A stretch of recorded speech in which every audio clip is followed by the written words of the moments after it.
എല്ലാവർക്കും ശ്രീമാത്രേ നമഃ.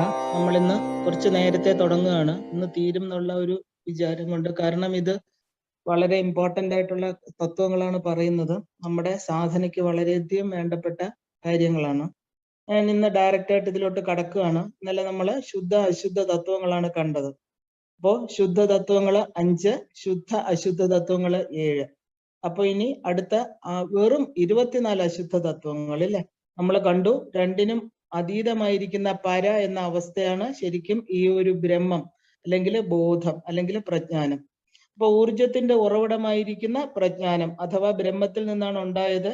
അപ്പൊ ഏറ്റവും സട്ടിലസ്റ്റ് എന്ന് വേണമെങ്കിൽ നമുക്ക് പറയാം ബ്രഹ്മത്തെ സൂക്ഷ്മതരം അല്ലെങ്കിൽ സൂക്ഷ്മതമം. ഇപ്പൊ ദേവിക്ക് തന്നെ നമുക്ക് സൂക്ഷ്മതരം ഇതെല്ലാം ദേവിയുടെ വേറൊരു പേരുകളാണ്. അമ്മയുടെ 36 തത്വങ്ങളായിട്ട് തന്നെ നമ്മൾ കാണണം. കാരണം സൃഷ്ടി സ്ഥിതി സംഹാരിണിയായിരിക്കുന്ന നമ്മൾ അതിനൊരു പേര് ഈശ്വരൻ എന്ന് കൊടുക്കുന്നു എന്ന് മാത്രമേ ഉള്ളൂ. ആ ഒരു തലത്തില് നമ്മളിപ്പോ വേറൊരിടത്ത് പ്രസന്റ് ചെയ്യുമ്പോൾ നമ്മൾ ഈശ്വരൻ എന്ന് പറയുന്നു. നമ്മുടെ ഉപാസനാ മാർഗത്തിലെ പരാശക്തി തന്നെയാണിത്. അപ്പോ നമ്മൾ ശക്തിക്ക് പേര് കൊടുത്തിരിക്കുന്നത് ദേവിയും ഇത് തന്നെയാണ്, ബിയോണ്ട് ആണ്. അപ്പൊ ആ ഒരു തലത്തില് എങ്ങനെയാണ് 36 തത്വം നമ്മുടെ ആത്മതത്വത്തെ അറിയാൻ സഹായിക്കുന്നു എന്നുള്ള ആ ഒരു ബാലികാറാമല എന്നൊക്കെ പറയും. വലിയ ബുദ്ധിമുട്ടാണ് നമുക്ക് ഉൾക്കൊള്ളാൻ. കാരണം ഇത് പതുക്കെ പതുക്കെ കേട്ട് കേട്ട് കേട്ട് എന്റെ 11 വർഷത്തെ സാധനയില് ഉള്ള എന്റെ എന്താ പറയാ ഞാൻ അറിഞ്ഞതും കേട്ടതും വെച്ച് ഇപ്പോഴാണ് എനിക്ക് ഇതിനെ കുറിച്ച് നന്നായിട്ട് നിങ്ങളുടെ മുമ്പിൽ പ്രസന്റ് ചെയ്യാനും ഒരു വർഷമേ ആയിട്ടുള്ളൂ നന്നായിട്ട് അറിയാനും ആ തലം എന്താണെന്ന് ഉള്ളിൽ ഒരു നല്ല ബോധം വരാനും പറ്റിയത്. അപ്പോ ഇത് നിസ്സാര കാര്യമല്ല. ഇപ്പൊ മനസ്സിലായില്ല എന്ന് പറഞ്ഞ് നിങ്ങൾ ആരും അതിൽ വിഷമിക്കരുത്. കാരണം ഇത് സാധന മുമ്പോട്ട് പോകുമ്പോൾ നമ്മുടെ മന്ത്രജപം കൊണ്ടും നമ്മുടെ ശ്രദ്ധ കൊണ്ടും തീവ്രമായിട്ടുള്ള ഭഗവതിയുടെ അനുഗ്രഹം കൊണ്ടും സാധിക്കുന്ന ഒന്നാണ്. ആദ്യം നമുക്കെല്ലാം ഒരു കൺഫ്യൂഷൻ ആയിട്ട് തോന്നും. പക്ഷെ എല്ലാം സൂര്യപ്രകാശം പോലെ തന്നെ നമുക്ക് തെളിവായിട്ട് വരും. പക്ഷെ ഒരു നിധിധ്യാസനം എന്ന് നമ്മൾ അതിനെക്കുറിച്ച് കുറച്ച് അറിയാൻ ശ്രമിക്കണം. അറിഞ്ഞ ഈ തത്വങ്ങളൊക്കെ എന്താണ്, തത്വമയി, തത്വമർത്ഥ നമ്മള് ലളിതാ സഹസ്രവുമായിട്ട് ചേർന്ന് ഇതിനെ കേട്ട് പഠിക്കണം. ഇപ്പൊ ഞാൻ ഒരു പ്രഭാഷണത്തിന് വേണ്ടി ഉണ്ടാക്കിയത് കൊണ്ട് അതിൽ പ്രത്യേക മതങ്ങളൊന്നും കൊണ്ടുവന്നിട്ടില്ല എന്നേ ഉള്ളൂ. പക്ഷെ ഇത് ലളിതാ സഹസ്രനാമം തന്നെയാണ്. അത് നമുക്ക് നോക്കുമ്പോൾ ഓരോന്നും പഞ്ചബ്രഹ്മം എല്ലാം അങ്ങനെ തന്നെയാണ് വരുന്നത്. അപ്പൊ ഇന്ന് നമ്മള് അശുദ്ധ തത്വത്തിലേക്കാണ് പോകുന്നത്. ഇതെല്ലാം ഒരിക്കൽ പറഞ്ഞെങ്കിലും എല്ലാം നമ്മുടെ മറവി നമ്മൾക്കിപ്പൊ കേൾക്കുമ്പോ എല്ലാം പുതിയതായിട്ട് തോന്നുന്നില്ലേ? ഇതാണ് ഈ ഒരു ശക്തി. കാരണം നമ്മൾ എന്നും നവനവമായിട്ടിരിക്കണം, എന്നും പുതിയതാണ്. ഇത് എത്ര കേട്ടാലും നമുക്ക് പഴയതാവില്ല. വീണ്ടും കേൾക്കുന്നതോറും നമുക്കതിന് പുതുമ നഷ്ടപ്പെടാതെ വീണ്ടും നമ്മുടെ ഉള്ളില് പല തലങ്ങളെയും അത് ഉണർത്തും. അപ്പൊ എന്താണ് ബ്രഹ്മത്തില് എന്താണ് ബ്രഹ്മം നമ്മൾ കണ്ടു, ഏറ്റവും സട്ടിലസ്റ്റ് ഫോമാണ്. അപ്പോ ആ ഒരു തലത്തിൽ നിന്നാണ് എല്ലാം ഉണ്ടായത്. ഇപ്പൊ നമ്മുടെ ശരീരവും പ്രപഞ്ചവും പഞ്ചഭൂതങ്ങളാൽ നിർമ്മിതമാണ്. അപ്പൊ ഇനി 24 വെറും അശുദ്ധ തത്വങ്ങൾ എന്താണെന്ന് നോക്കാം. ആദ്യമായിട്ട് 5 അശുദ്ധ തത്വങ്ങൾ, അതിനെയാണ് പഞ്ചഭൂതങ്ങൾ എന്ന് പറയുന്നത്. ഭൂമി, ജലം, അഗ്നി, വായു, ആകാശം, 5 തത്വങ്ങൾ. അപ്പൊ ഇതിൽ ഏറ്റവും സൂക്ഷ്മമായിരിക്കുന്നത് ആകാശം, ഏറ്റവും സ്ഥൂലമായിരിക്കുന്നത് ഭൂമി. അത് എപ്പോഴും ശ്രദ്ധിച്ചോണം. നമ്മൾ ഭൂമിയാണ്, അവിടെ നിന്നാണ് ഷഡാധാരങ്ങളുടെ കാര്യമൊക്കെ വരുന്നത്. നമ്മൾ അതിലൂടെയാണ് നമ്മൾ ഏറ്റവും ഉയർന്ന സൂക്ഷ്മ തത്വങ്ങളിലേക്ക് പോകുന്നത്. അപ്പോ ഭൂമിയിൽ നിന്ന് വരുമ്പോൾ ഓരോ തത്വവും സൂക്ഷ്മമായിട്ട് വരുന്നതായിട്ട് കാണാം. ഓരോന്നിലും വ്യത്യാസം വരുന്നുണ്ട്. ഈ 5 തത്വങ്ങൾ ഒന്നായും കൂടിച്ചേർന്നും പരസ്പരം സഹകരിച്ചും ഉണ്ടായതാണ് നമ്മൾ ഓരോരുത്തരും. അപ്പൊ നമ്മൾ ദൃഷ്ടിഗോചരമായിരിക്കുന്ന ഭൂമി, ജലം, അഗ്നി ഇവയൊക്കെയാണ് പഞ്ചഭൂതങ്ങളെന്ന് നമ്മൾ തെറ്റിദ്ധരിക്കരുത്. കാരണം എല്ലാവരുടെയും വിചാരം ഈ കാണുന്ന ഒരു മണ്ണ് ഇല്ലെങ്കിൽ കാറ്റ്, ജലമൊക്കെയാണ് പഞ്ചഭൂതങ്ങൾ. അങ്ങനെ അല്ല. ഇത് ചില പ്രത്യേക തരത്തിലുള്ള മൂലകങ്ങൾ എന്ന് പറഞ്ഞാൽ എലിമെന്റ്സ്. ആ എലിമെന്റ്സിനെയാണ് നമ്മൾ പഞ്ചഭൂതങ്ങളെന്ന് പറയുന്നത്. അപ്പൊ നമ്മൾ ഉപയോഗിക്കുന്ന ജലം, ശ്വസിക്കുന്ന വായു, അഗ്നി ഇവയെല്ലാം തന്നെ വിവിധ തോതില് പഞ്ചഭൂതങ്ങളെ ചേർന്നതാണ്. അപ്പൊ നമ്മുടെ ശരീരം ഇപ്പൊ പറയുകയാണെങ്കിൽ നമുക്ക് ഇതിനൊരു ഡൗട്ട് തോന്നും, എന്താ പഞ്ചഭൂതങ്ങൾ, ഇതിനകത്ത് എവിടെയാ മണ്ണ്? അല്ല, ഇതിന്റെ ഒരു എലിമെന്ററി ഫോം, എലിമെന്റ്സ് ആണ് ഇതെല്ലാം. അത് മനസ്സിലാക്കാനാണ് ഞാനിത് എടുത്തു പറയുന്നത്. ഒരു ഉദാഹരണത്തിന് നമുക്ക് നോക്കൂ, ഓക്സിജന്റെ അഭാവത്തിൽ അഗ്നിക്ക് കത്തുവാൻ സാധ്യമല്ല. ഇപ്പൊ വായുവിന്റെ സഹായം ഇല്ലാതെ അഗ്നിക്ക് കത്താൻ സാധ്യമല്ല. അപ്പൊ ഓക്സിജൻ എന്താ, നമ്മള് ഇപ്പൊ വായു ഉണ്ടെന്ന് വെക്കൂ, എന്നാലും നമുക്ക് ചിലപ്പോൾ ശ്വാസം മുട്ടൽ വരുന്ന ഓക്സിജന്റെ കുറവ് വന്നാൽ ശ്വാസകോശങ്ങൾ അത് അംഗീകരിക്കില്ല. അപ്പൊ എന്താണ് ഓക്സിജൻ? എലിമെന്റ്സിലുള്ള ഒരു ഘടകമാണത്. അപ്പൊ നമ്മൾ പഞ്ചഭൂതങ്ങളെന്ന് ഉദ്ദേശിക്കുന്നത് നമ്മൾ കാണുന്ന കാറ്റോ ഈ കാണുന്ന ഭൂമിയോ ഒന്നും അല്ല, അഗ്നിയല്ല. അതിന്റെ എലിമെന്ററി ഫോമാണ് വായു, അപ്പൊ ഈ വായു എന്ന് പറഞ്ഞ വായു എവിടെയാണ്? ആകാശത്തിലാണ് നിലനിൽക്കുന്നത്. അപ്പൊ വായുവിന്റെ സഹായം ഇല്ലാതെ അഗ്നിക്ക് കത്താൻ പറ്റില്ല. അപ്പൊ അങ്ങനെ ഓരോന്നിന്റെയും തന്മാത്രകളിലാണ് പഞ്ചഭൂതങ്ങൾ വസിക്കുന്നത്. വളരെ ശ്രദ്ധിക്കണം. അതുകൊണ്ടാണ് അമ്മയ്ക്ക് പഞ്ചതന്മാത്ര സഹായക. അമ്മയുടെ 5 പഞ്ച തന്മാത്രകള്. ഈ 5 പഞ്ചഭൂതങ്ങൾ എവിടെയാണ് നിലനിൽക്കുന്നത്? പഞ്ചതന്മാത്രകളില്. ഇനി അടുത്ത 5 ആദ്യത്തെ 5 അശുദ്ധ തത്വങ്ങളാണ് ഇപ്പൊ നമ്മൾ കണ്ടത്. ഏതാണ്? പഞ്ചഭൂതങ്ങള്. ഇനി അടുത്ത 5 അശുദ്ധ തത്വങ്ങള്. അത് 5 തന്മാത്രകളെയാണ് നമ്മൾ പറയാൻ പോകുന്നത്. ആകാശത്തിന്റെ തന്മാത്ര. എന്താണ് ആകാശത്തിന്റെ തന്മാത്ര? ശബ്ദം.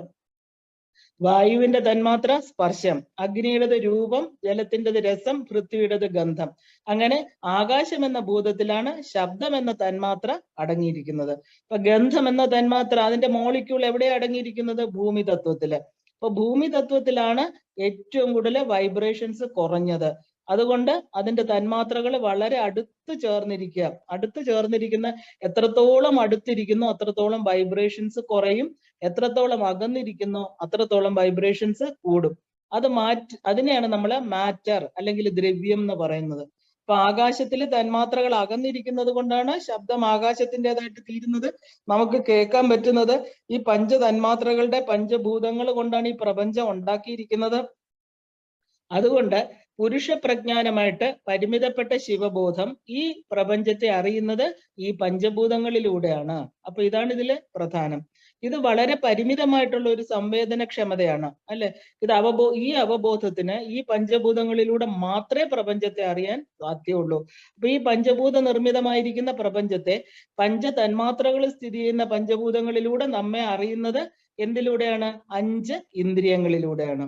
അപ്പൊ ഇതിനെയാണ് നമ്മൾ ജ്ഞാനേന്ദ്രിയം. ഇപ്പം നമ്മൾ 5 പഞ്ചഭൂതങ്ങളെ കണ്ടു, 5 തന്മാത്രകളെ കണ്ടു. ഇനി കാണാൻ പോകുന്നത് ഇതിനെ അറിയുന്ന 5 ഇന്ദ്രിയങ്ങള്. അതിനെയാണ് നമ്മൾ ജ്ഞാനേന്ദ്രിയങ്ങൾ എന്ന് പറയുന്നത്.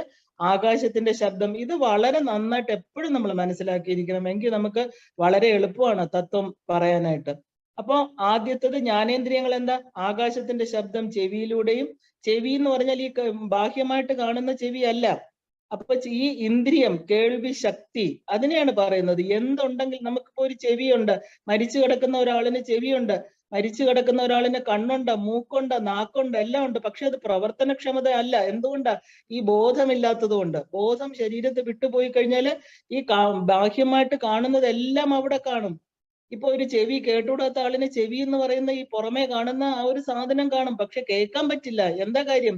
ആ ഒരു ഇന്ദ്രിയ ശക്തി.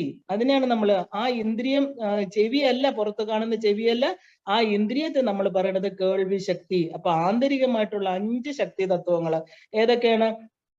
ആകാശത്തിന്റെ ശബ്ദം ചെവിയിലൂടെ, ഘ്രാണശക്തി മൂക്കിലൂടെ, കാഴ്ചശക്തി കണ്ണിലൂടെ, സ്പർശനശക്തി ത്വക്കിലൂടെ, രസശക്തി നാവിലൂടെ. ഇതിനെയാണ് നമ്മൾ പഞ്ചശക്തികൾ. ബാഹ്യമായിട്ട് നാക്കുണ്ടെങ്കിൽ എത്ര നമ്മൾ ഈ ഊമ എന്ന് പറയുന്നത് എന്താ? സംസാരിക്കാൻ പറ്റാത്ത, ഡഫ് ആൻഡ് ഡം, കേൾക്കാൻ പറ്റില്ല. എന്താ? അവർക്ക് ഈ പുറമേ കാണുന്ന അവയവമുണ്ട്, പക്ഷെ ശക്തിയില്ല. അപ്പൊ നമ്മൾ ഉദ്ദേശിക്കുന്നത് ഈ 5 ശക്തികളെ. എല്ലായിടത്തും നമുക്ക് എനർജിയുടെ ഫ്ലോ കാണാം. എത്ര പേര് അന്ധന്മാർക്ക്, അവർക്ക് കണ്ണുണ്ട്, കൃഷ്ണമണിയുണ്ട്, കാണാൻ പറ്റില്ല. അപ്പൊ എന്താ ഇത്? ആ ഇന്ദ്രിയ ശക്തിയാണ് നമ്മൾ പറയുന്നത്. കണ്ണ് വേറെ, കാഴ്ചശക്തി വേറെ. അതുകൊണ്ട് കണ്ണ് ഉണ്ടെങ്കിലും അന്ധന് കാണാൻ പറ്റില്ല, ചെവി ഉണ്ടെങ്കിലും കേൾക്കാൻ സാധിക്കാത്തതും അതുകൊണ്ടാണ്. അപ്പൊ എല്ലാ ഇന്ദ്രിയ ശക്തികളും അങ്ങനെ തന്നെയാണ്. ഇപ്പൊ നമ്മൾ 15 എണ്ണം മനസ്സിലാക്കി അശുദ്ധ തത്വങ്ങളിൽ നമ്മൾ അറിഞ്ഞു. അതിനെ 15 അശുദ്ധ തത്വങ്ങളിലൂടെ കിട്ടുന്ന അറിവ്. ഇനി നമ്മൾ 16ാമത്തെ അറിവാണ്. അതെന്താണ്? അത് ഈ പറയുന്ന ഇന്ദ്രിയങ്ങളിലൂടെ, പഞ്ചഭൂതങ്ങളിലൂടെയും പഞ്ചതന്മാത്രകളിലൂടെയും ഈ പറയുന്ന 5 ശക്തികളിൽ, പഞ്ചേന്ദ്രിയ ശക്തികളിലൂടെയും കിട്ടുന്ന അറിവുകൾ എവിടെയാണ് വീഴുന്നത്? ആ 16ാമത്തെ തലമാണ് മനസ്സ്. അപ്പൊ ആ മനസ്സിലാണ് അത് വന്ന് വീഴുന്നത്. ഒരു മെഴുകുതിരി കാണുമ്പോൾ ആ കാഴ്ച നമ്മുടെ കണ്ണിലൂടെ വന്ന് എവിടെയാ പതിക്കുക? മനസ്സില്, അല്ലെ? അത് അറിയുന്നത് മായയാൽ പരിമിതപ്പെടുത്തിയ പുരുഷനാണ്. ഇവിടെ പുരുഷൻ ഇതിനകത്തിരിക്കുകയാണ്. ആ പുരുഷനാണ് ഇതൊക്കെ അറിയുന്നത്. അതുകൊണ്ടാണ് അറിവിന് മേരെ അറിഞ്ഞവൻ തൻ കരുവിലും എന്ന് പറയുന്നത്. നമ്മുടെ എല്ലാ അറിവുകളും വന്ന് വീഴുന്നത് മനസ്സിലാണ്. മനസ്സിന്റെ തൊട്ടു പുറകിലിരിക്കുന്ന ആളാണ് ഈ പറയുന്ന ബ്രഹ്മൻ, അല്ലെങ്കിൽ ഈ പറയുന്ന ശിവൻ എന്നൊക്കെ നമ്മൾ പറയില്ലേ. ആ കണ്ണുകളിൽ കൂടെ വരുന്ന കാഴ്ച, ചെവികളിൽ കൂടെ കേൾക്കുന്ന വസ്തുക്കളെ എല്ലാം വന്ന് മനസ്സെന്ന് പറയുന്ന 16ാമത്തെ തലം അശുദ്ധ തത്വത്തിൽ വന്ന് വീഴുകയാണ്. അത് അറിയുന്നത് ആരാണ്? മനസ്സിൽ വീഴുന്നേ ഉള്ളൂ. മനസ്സിന് സ്വന്തമായിട്ട് പ്രവർത്തന ശക്തി ഇല്ല. അത് വീഴുന്നത് അറിയുന്നത് ഇതിന് പുറകിൽ ഇരിക്കുന്ന മായയാൽ പരിമിതപ്പെട്ട പുരുഷനാണ്. അപ്പൊ മനസ്സിനോട് ചേർന്നിരിക്കുന്ന പുരുഷൻ, അതിനോട് ഈ മനസ്സിനോട് എന്താ ചേർന്നിരിക്കുന്നത്? ബുദ്ധി. അപ്പോ ഈ മനസ്സ്, ബുദ്ധി, അഹങ്കാരം, ഇത് മൂന്നും നമ്മൾ ഒരുമിച്ച് തന്നെ കാണണം. ഇതിനെയാണ് അന്ധകരണങ്ങൾ എന്ന് പറയുന്നത്. ഇപ്പൊ വെളിച്ചം, ഒരു മെഴുകുതിരിയുടെ വെളിച്ചമായിക്കോട്ടെ, എവിടെ നിന്നാണ് അത് വന്ന് നമ്മുടെ കണ്ണിലൂടെ കയറി മനസ്സിൽ പതിച്ചു.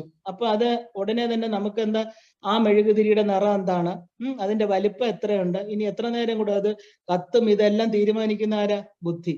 അപ്പൊ മനസ്സിൽ വീഴുന്ന കാര്യങ്ങള് ആ ഒരു വിവേചനം ഉണ്ടാക്കുന്നത് ബുദ്ധി. അത് ഉപയോഗിക്കണമോ വേണ്ടയോ തീരുമാനിക്കുന്നത് ആരാണ്? ബുദ്ധി തത്വം. അപ്പൊ ഇതെല്ലാം രണ്ടാമത്തെ അന്ധകരണത്തിന്റെ ജോലിയാണ്. അപ്പൊ 16ാമത്തെ മനസ്സിൽ അത് വീണു, 16ാമത്തെ അശുദ്ധ തത്വമായിരിക്കുന്ന മനസ്സിൽ വീണു. അപ്പൊ മനസ്സിൽ നിന്ന് ബുദ്ധിക്ക് രണ്ടാമത്തെ ജോലി കൊടുത്തു, വിവേചന ശക്തി. എന്താണ്, നമുക്കിത് എടുക്കണോ വേണ്ടയോ, ഇല്ലേ? മൂന്നാമത്തത് അഹങ്കാരം എന്നിരിക്കുന്ന തത്വമാണ്. അത് മെഴുകുതിരിയാണോ, ഇത് എന്റെ മെഴുകുതിരിയാണോ, ഇത് വേറെ ആരുടെയെങ്കിലും ആണോ, ആ ഒരു പൊസസീവ്നെസ്, ഇത് ആരുടെയാണെന്ന് തീരുമാനിക്കുന്നത് അഹങ്കാരം. അപ്പൊ 3 തത്വങ്ങൾ അവിടെ ആയി കഴിഞ്ഞു, അല്ലെ? മൂന്നും ചേർന്നിട്ട് ഈ അന്ധകരണങ്ങളായിട്ട് രൂപാന്തരപ്പെടുകയാണ്. അപ്പൊ ആന്തരികമായിട്ടുള്ള ഉപകരണങ്ങൾ ഏതൊക്കെയാണ്? ഈ പറയുന്ന 3 അന്ധകരണ ശക്തികൾ. ഇപ്പൊ നമ്മൾ 15 അശുദ്ധ തത്വങ്ങളെ കണ്ടു, +1 ആ മനസ്സെന്ന് പറയുന്നതാണ് 16ാമത്തത്, പിന്നെ 2 ബുദ്ധിയും അഹങ്കാരവും. 15 + 3 18 അശുദ്ധ തത്വങ്ങളായി ഇപ്പോ. അപ്പോ തന്ത്രത്തില് അന്ധകരണങ്ങളില് ചിത്തത്തെ കുറിച്ച് പറയണില്ല. കാരണം നമ്മൾ എപ്പോഴും ചിത്തശുദ്ധി, ചിത്തത്തെ കുറിച്ച് ഒരുപാട് കേൾക്കുന്നുണ്ട്. പക്ഷെ തന്ത്രശാസ്ത്രം ഇതിനെ ചിത്തം എന്ന് പറഞ്ഞ് പ്രത്യേകം പറയണില്ല. കാരണം ചിത്തം മനസ്സിന്റെ ഒരു ആവരണം തന്നെയാണ്. നമ്മൾ ഭാരതീയ ദർശനങ്ങളില് 6 എണ്ണത്തിലും 24 തത്വങ്ങൾ മാത്രമേ പറയുന്നുള്ളൂ. അതുകൊണ്ടാണ് ചില ദർശനങ്ങളിൽ നമ്മൾ 24 തത്വം എന്ന് അറിയുന്നത്, ചിലതിൽ 36 തത്വം. ഭാരതീയ ദർശനങ്ങളെല്ലാം തന്നെ ഈ 24 തത്വങ്ങളാണ് പറയുന്നത്. തന്ത്രശാസ്ത്രത്തിലാണ് 7 + 5. ഏതാ 7? ശുദ്ധ അശുദ്ധം 7, 5 ശുദ്ധ തത്വം. ഈ 7 + 5 നമ്മൾ അതിൽ മാത്രം, തന്ത്രശാസ്ത്രത്തിൽ മാത്രം കാണുന്നതാണ്. കാരണം നമുക്ക് ഈ ശബ്ദപ്രപഞ്ചം അല്ലെങ്കിൽ ഈ അർത്ഥപ്രപഞ്ചത്തിൽ നിന്ന് അതിക്രമിക്കേണ്ടിയിരിക്കുന്നു. അതിനുള്ള ടെക്നിക്കാണ് ഈ 5. ഈ 7, 5, 12 എണ്ണം കൂടെ നമ്മൾ അറിഞ്ഞില്ലെങ്കിൽ നമുക്ക് എന്നും ഈ പ്രപഞ്ചത്തിലെ നിവൃത്തികൾ മാത്രമേ പറ്റൂ. നമുക്ക് പ്രപഞ്ചാതീതമായിരിക്കുന്ന ശക്തിയെ അറിയാൻ പറ്റില്ല. അപ്പൊ ഈ 12 തത്വങ്ങള് ഇന്ദ്രിയാതീതമായിരിക്കുന്ന ശക്തിയെ കുറിച്ചാണ് പറഞ്ഞിരിക്കുന്നത്. അപ്പൊ ഈ തത്വങ്ങളെ ഗ്രഹിച്ച ആളിനെയാണ് നമ്മൾ ശാസ്ത്രങ്ങള് തത്വജ്ഞാനി എന്ന് വിളിക്കുന്നത്. ഇപ്പൊ തന്ത്രത്തിലെ വിഷയങ്ങൾ സമഗ്രമായിട്ട് പഠിച്ച ഒരു സമഗ്രമായിട്ട് നമ്മൾ പഠിക്കേണ്ട ഒരു വിജ്ഞാന ശാഖയാണ്. ഭൗതികതയിൽ നിന്ന് ആധ്യാത്മിക തലത്തിലേക്ക് നമ്മൾ എത്തിച്ചേരാനുള്ള ഒരു പാതയാണിത്. ഈ ക്വാണ്ടം ഫിസിക്സ് ആകട്ടെ, ഈ പാർട്ടിക്കിൾ ഫിസിക്സ്, ഇങ്ങനെയൊക്കെ നമ്മൾ ശാസ്ത്രജ്ഞന്മാര് പറയുന്നത് ഒന്നും നമ്മൾ അറിയണ്ട. ഈ ഒരു സാധാരണ നമ്മുടെ ഋഷിമുനിമാര് പറഞ്ഞു തന്ന ഈ 36 തത്വങ്ങളെ പഠിച്ചു കഴിഞ്ഞാൽ നമുക്ക് നമ്മുടെ യഥാർത്ഥ ആ ഒരു സ്വത്വത്തിലേക്ക്, നമ്മുടെ ആന്തരികമായിട്ടുള്ള യാത്ര ഈ തത്വങ്ങളെ അറിയാതെ ഒരിക്കലും നടക്കില്ല. അപ്പൊ നമ്മള് ശാസ്ത്രജ്ഞൻ, ആധുനിക മനുഷ്യൻ പെട്ടെന്ന് ഇതൊക്കെ കേട്ടാ പറയും, ഇല്ലേ, ക്വാണ്ടം ഫിസിക്സ് എന്നൊക്കെ കേട്ടാൽ അവർക്ക് വലിയ സന്തോഷമാണ്. പക്ഷേ നമ്മുടെ ഭാരതീയ പൈതൃകം എന്ന് പറയുന്നത് ഈ തത്വങ്ങൾ തന്നെയാണ്. അവരെയാണ് നമ്മൾ തത്വജ്ഞാനികൾ എന്ന് വിളിച്ചിരുന്നത്. അപ്പൊ ജ്ഞാനേന്ദ്രിയങ്ങള് അന്ധകരണത്തിന് കൊടുത്ത അറിവുകൾ വെച്ച് പ്രപഞ്ചവുമായിട്ട് ഒരു പ്രതിപ്രവർത്തനത്തിന്, പ്രജ്ഞാനബോധത്തിന് എന്ത് വേണം? ഇപ്പൊ ഇതുവരെ നമ്മൾ എത്ര എണ്ണം കണ്ടു? ആ ഒരു കർമ്മേന്ദ്രിയങ്ങൾ വന്നെങ്കിൽ മാത്രമേ നമുക്ക് പ്രതിപ്രവർത്തനം സാധ്യമാവുള്ളൂ. അറിവ് കിട്ടി, ഇനി അടുത്തത് നമുക്ക് ഈ പ്രപഞ്ചവുമായിട്ട് പ്രതികരിക്കണം, അതുമായിട്ട് സംവേദനം നടത്തണം, അല്ലെ? അപ്പൊ അശുദ്ധ തത്വങ്ങള് എന്താണ്? ഈ അടുത്ത കർമ്മേന്ദ്രിയങ്ങളാകുന്ന അശുദ്ധ തത്വങ്ങള് സംസാരിക്കാൻ വാക്ക് വേണം, നടക്കാൻ പാദം വേണം, എടുക്കുവാനും കൊടുക്കുവാനും പാണി, കൈകൾ വേണം, സന്താന ഉൽപാദനത്തിന് ഉപസ്ഥം വേണം, വിസർജനത്തിന് പായു വേണം. അപ്പൊ എന്താ? 5 കർമ്മേന്ദ്രിയങ്ങളും കൂടെ വന്നു ചേർന്നു. ഇവയാണ് കർമ്മേന്ദ്രിയങ്ങൾ. ഇപ്പൊ 18 + 5 23 അശുദ്ധ തത്വങ്ങൾ ഇപ്പൊ നമ്മൾ മനസ്സിലാക്കി. ഇതിനെയാണ് അശുദ്ധ. ഇനി ഒരേ ഒരു അശുദ്ധ തത്വം മാത്രമേ ഉള്ളൂ. അതാണ് ഏറ്റവും പ്രധാനപ്പെട്ട അശുദ്ധ തത്വം. അതിനെയാണ് നമ്മൾ പ്രകൃതി തത്വം എന്ന് പറയുന്നത്. ഈ പ്രകൃതി തത്വം എന്താണെന്ന് സാങ്കേതിന്റെ അടിസ്ഥാനത്തിൽ പറയുകയാണെങ്കിൽ സത്വ രജസ് തമോ ഗുണങ്ങൾ ഏകീകരിച്ചതാണ് പ്രകൃതി. അപ്പൊ പ്രകൃതി തത്വത്തിന്റെ ഗുണങ്ങളാണ് ത്രിഗുണങ്ങൾ എന്ന് പറയുന്നത്. സത്വം എന്നത് ഏറ്റവും ഉയർന്നത്, രജോ ഗുണം എന്ന് പറയുന്നത് സദാ പ്രവൃത്തി ചെയ്യുന്നത്, തമസ് എന്ന് പറയുന്നത് ഒരു മാന്ദ്യം.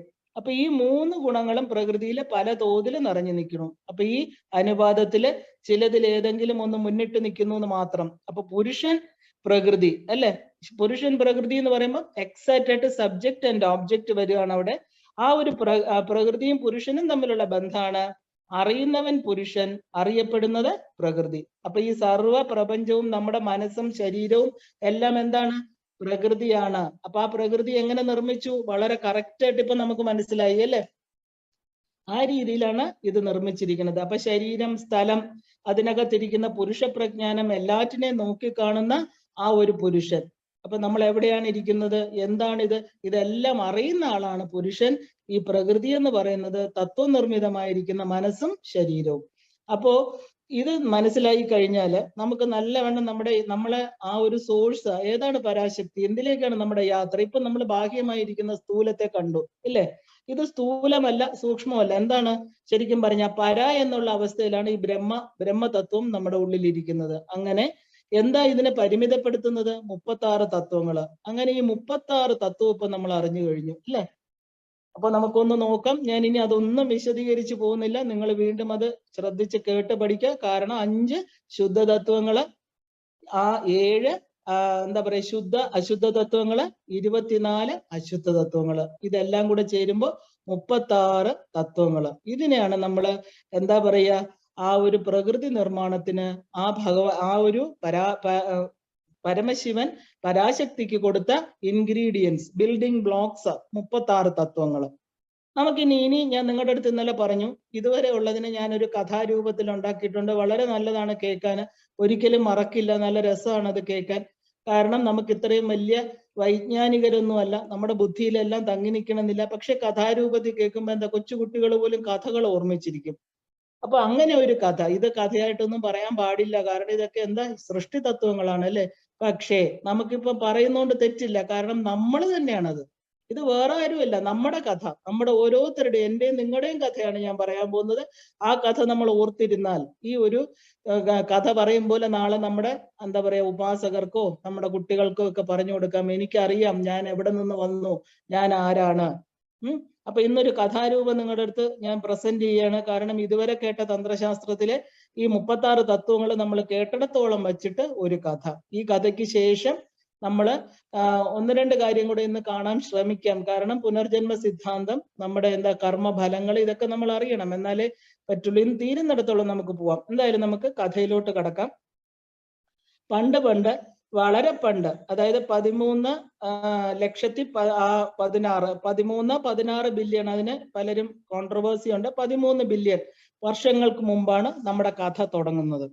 നമ്മൾ എല്ലാവരും പറയാറില്ലേ, പണ്ട് ഒരു രാജാവ് ഉണ്ടായിരുന്നു, ഇന്നിടത്തായിരുന്നു, ഇവിടെ ആയിരുന്നു. അതുപോലെ പണ്ട് ഒരു എന്താ പറയാ വർഷങ്ങൾക്ക് മുമ്പ് കഥ ആരംഭിക്കുന്നു. 1600 കോടി വർഷങ്ങൾക്ക് മുമ്പ്. 1600 കോടി വർഷങ്ങൾക്ക് മുമ്പേ എന്ന് പറയുമ്പോഴത്തേക്ക് എന്താ പറയാ, അന്ന് പ്രപഞ്ചം എന്ന് പറയുന്നത് ഉരുത്തിരിഞ്ഞു വന്നിട്ടില്ലാത്ത ഒരു സമയം. അപ്പോ അന്ന് അവിടെ ഭൂമിയോ സൂര്യനോ കാലമോ ഇരുട്ടോ സൗരയൂഥമോ ദേശകാലങ്ങളോ പ്രപഞ്ചമോ വസ്തുക്കളോ ഒന്നും ഉണ്ടായിരുന്നില്ല. ആകെ ഉണ്ടായിരുന്നത് എന്തായിരുന്നു? പരാസംവിത്ത് എന്ന ശരീരമില്ലാത്ത ഒരു ഏക വ്യക്തിത്വം മാത്രമാണ് ഉണ്ടായിരുന്നത്. അപ്പൊ ഈ പരാസംവിത്തിന് ശരീരമോ മനസ്സോ ഒന്നും ഇല്ലായിരുന്നു. അതുകൊണ്ട് ഒരു വ്യക്തി എന്ന് പറയുന്നതിനേക്കാൾ നമ്മൾ എന്താ, ഒരു വ്യക്തിത്വം എന്ന് നമുക്ക് പറയാനാണ് നല്ലത്. കാരണം ശരീര മനസ്സ് ഉണ്ടെങ്കിൽ മാത്രമേ നമുക്ക് വ്യക്തി എന്ന് പറയാൻ പറ്റൂ. ഇതെന്താണ്, ഒരു വ്യക്തിത്വം മാത്രമാണ് ഉണ്ടായിരുന്നത്. ഒരു ശുദ്ധമായിരിക്കുന്ന അവബോധം, ഒരു പ്യുവർ കോൺഷ്യസ്നസ്, ശുദ്ധമായ അവബോധത്തോടു കൂടി നിലനിൽപ്പുള്ള ഒരു വ്യക്തിത്വം. അപ്പൊ സർവ്വതിലും വ്യാപിക്കുവാൻ പറ്റുന്ന ഒരു വ്യക്തിത്വം, ഒരു വ്യതിയാനങ്ങൾക്കും വിധേയമല്ലാത്ത സർവജ്ഞാനശക്തിയുള്ള ശുദ്ധമായ ഒരു അവബോധത്തോടു കൂടിയ വ്യക്തിത്വം, അതായിരുന്നു പരാസംവിത്ത്. അന്ന് ആ രാജാവിന്റെ ഗുണഗണങ്ങളാണ് ഞാൻ ഈ പറയുന്നത്. അപ്പോ ആ പരാസംവിത്ത് അത് പുരുഷനോ സ്ത്രീയോ ആയിരുന്നില്ല. ഈ ബോധത്തിന് എന്തും ക്ഷണമാത്രയിൽ വിചാരിച്ച സൃഷ്ടിക്കാനുള്ള കഴിവുണ്ടായിരുന്നു. കാരണം ഇച്ഛ, ജ്ഞാന, ക്രിയ എന്ന് പറയുന്ന ഒരു സർവജ്ഞ ശക്തി ഉണ്ടായിരുന്നു. അപ്പോ ഈ പറയുന്ന എന്താ പറയാ, കണ്ണടച്ചിരുന്നാലും നമുക്ക് എന്ത് ഉണ്ടാക്കാൻ കഴിവുള്ള ഒരു പരാസംവിത്ത്. അപ്പൊ നമുക്ക് മനസ്സും ശരീരവും, അപ്പൊ നമ്മൾ കണ്ണടച്ചിരുന്ന മനസ്സും ശരീരവും ഒന്നും ഇല്ലാന്ന് ചിന്തിക്കുമ്പോ എന്താ, നമുക്ക് ഓർമ്മയോ ചിന്തകളോ ഒന്നുമില്ല.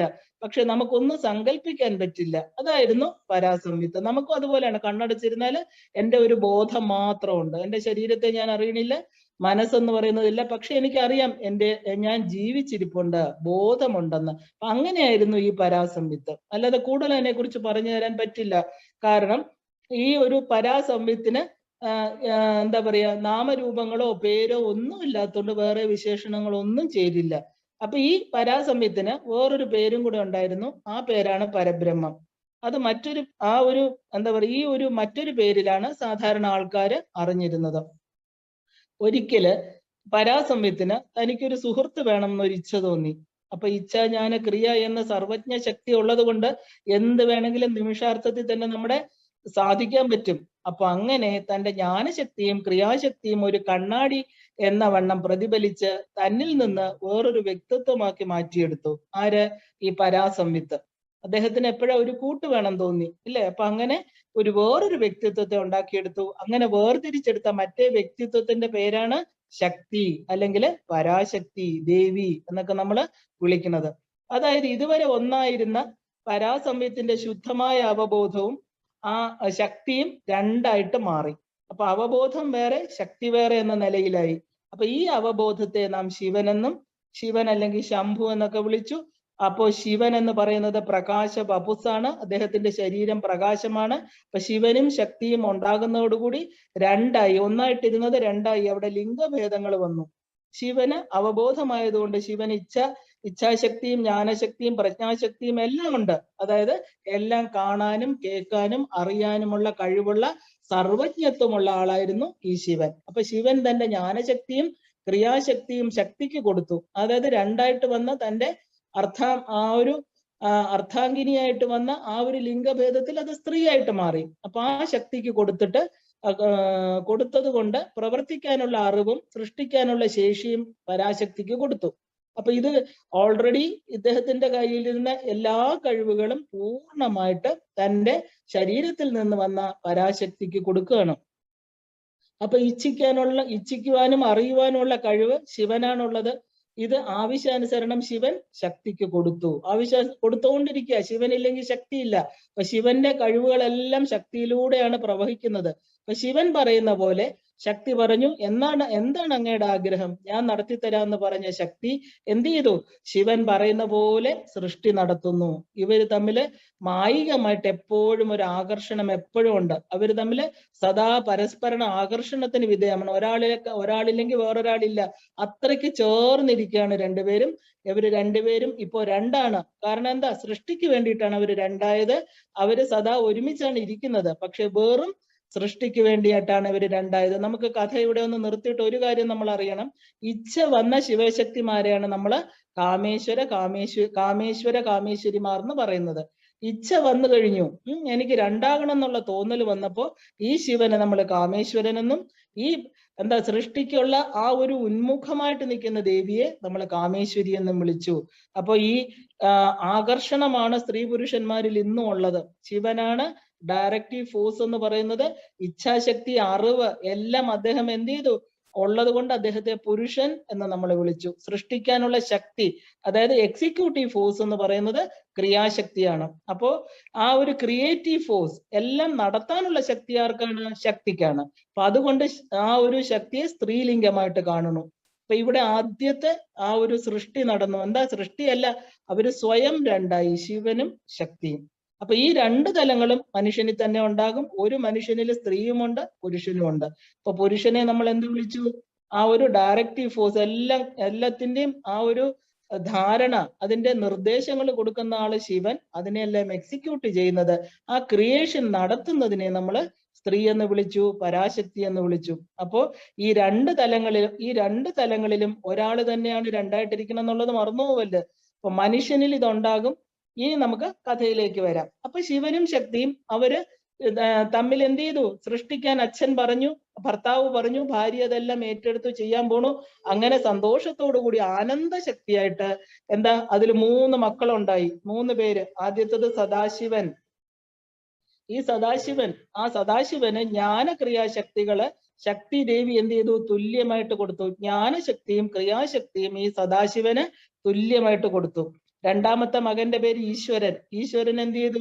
ക്രിയാശക്തി കൂടുതലായിട്ട് ലഭിച്ചു. മൂന്നാമത്തെ മകന്റെ പേര് ശുദ്ധവിദ്യ. അപ്പൊ ശുദ്ധവിദ്യക്ക് ജ്ഞാനശക്തിയാണ് കൂടുതൽ കിട്ടിയത്.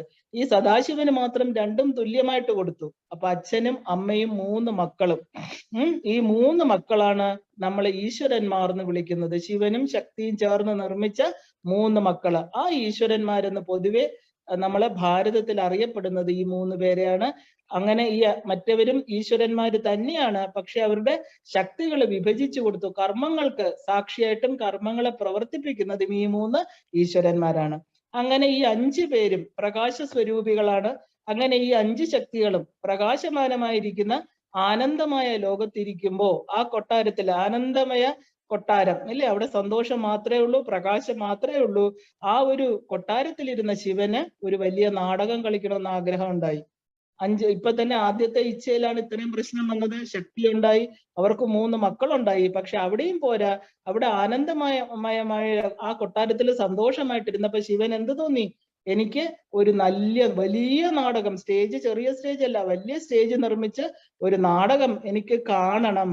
എന്നിൽ എന്തൊക്കെയാണുള്ളത്, എന്തൊക്കെയാണ് ആകാൻ പറ്റും എനിക്ക്, അതൊന്ന് എനിക്ക് കാണിച്ചു തരൂന്ന് തന്റെ ഭാര്യയായിരിക്കുന്ന പരാശക്തിയോട് പറയുകയാണ്. കഥാ സംവിധാനം എല്ലാം തന്നെ ശിവൻ തന്നെ നിർവഹിക്കുന്നു.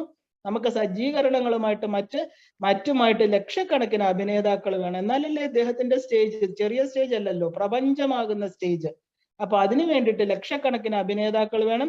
അതിന് ശിവൻ തന്നെ തന്റെ സ്വന്തം അവബോധം പ്രതിഫലിപ്പിച്ച് ലക്ഷക്കണക്കിന് തന്നെ കോപ്പികളാക്കി കൊടുക്കാന്ന് തന്റെ അർത്ഥാംഗിനിയായിരിക്കുന്ന ശക്തിക്ക് വാക്കു കൊടുക്കുകയാണ്. ഞാൻ തന്നെ പലതായിട്ട് മാറാം, നീ വിഷമിക്കണ്ട, നീ ക്രിയേഷൻ, നീ അതായത് നിന്നിലൂടെ ഈ പ്രപഞ്ച സൃഷ്ടി നടക്കട്ടെ എന്ന് പറയുന്നു. അപ്പൊ നാടകത്തിന് എന്തൊക്കെയാണ് നമുക്ക് വേണ്ടത്? വേഷം വേണം, സ്റ്റേജ് വേണം, വേഷവിധാനങ്ങൾ വേണം, ശബ്ദം, വെളിച്ചം ഇല്ലേ, സ്പെഷ്യൽ ഇഫക്ട്സ്, ഇതെല്ലാം ശിവന്റെ നിർദ്ദേശപ്രകാരം ശക്തി ഉണ്ടാക്കി കൊടുക്കണം. ഇത് ശക്തി അംഗീകരിച്ചു. അദ്ദേഹത്തിന്റെ ഭർത്താവിന്റെ എന്താണോ ശിവജ്ഞാനപ്രദായിനി, അദ്ദേഹം എന്ത് പറയണോ ചെയ്യാൻ തീരുമാനിച്ച് ശക്തി പറഞ്ഞു, എന്ത് വേണമെങ്കിലും ഞാൻ ചെയ്തു തരാം. അപ്പോ ആത്മാക്കളായിട്ട് എല്ലാ അഭിനേതാക്കളും ശിവന്റെ ഉള്ളിൽ നിന്ന് വരുന്നത് കൊണ്ട് ഉയർന്ന അവബോധമുള്ളവരാണ് എന്ന് നമ്മൾ സങ്കല്പിക്കണം. കാരണം എന്താ, അദ്ദേഹത്തിന്റെ ഉള്ളില് ഉയർന്ന അവബോധമുള്ളവർക്കേ ഇരിക്കാൻ പറ്റൂ. ശിവനിൽ എത്തിച്ചേരണമെങ്കിൽ ആ ഉയർന്ന അവബോധം. അപ്പൊ അദ്ദേഹത്തിന്റെ ഉള്ളിൽ നിന്ന് വന്ന എല്ലാ ആത്മാക്കളും ഉയർന്ന അവബോധമുള്ളവരാണ്.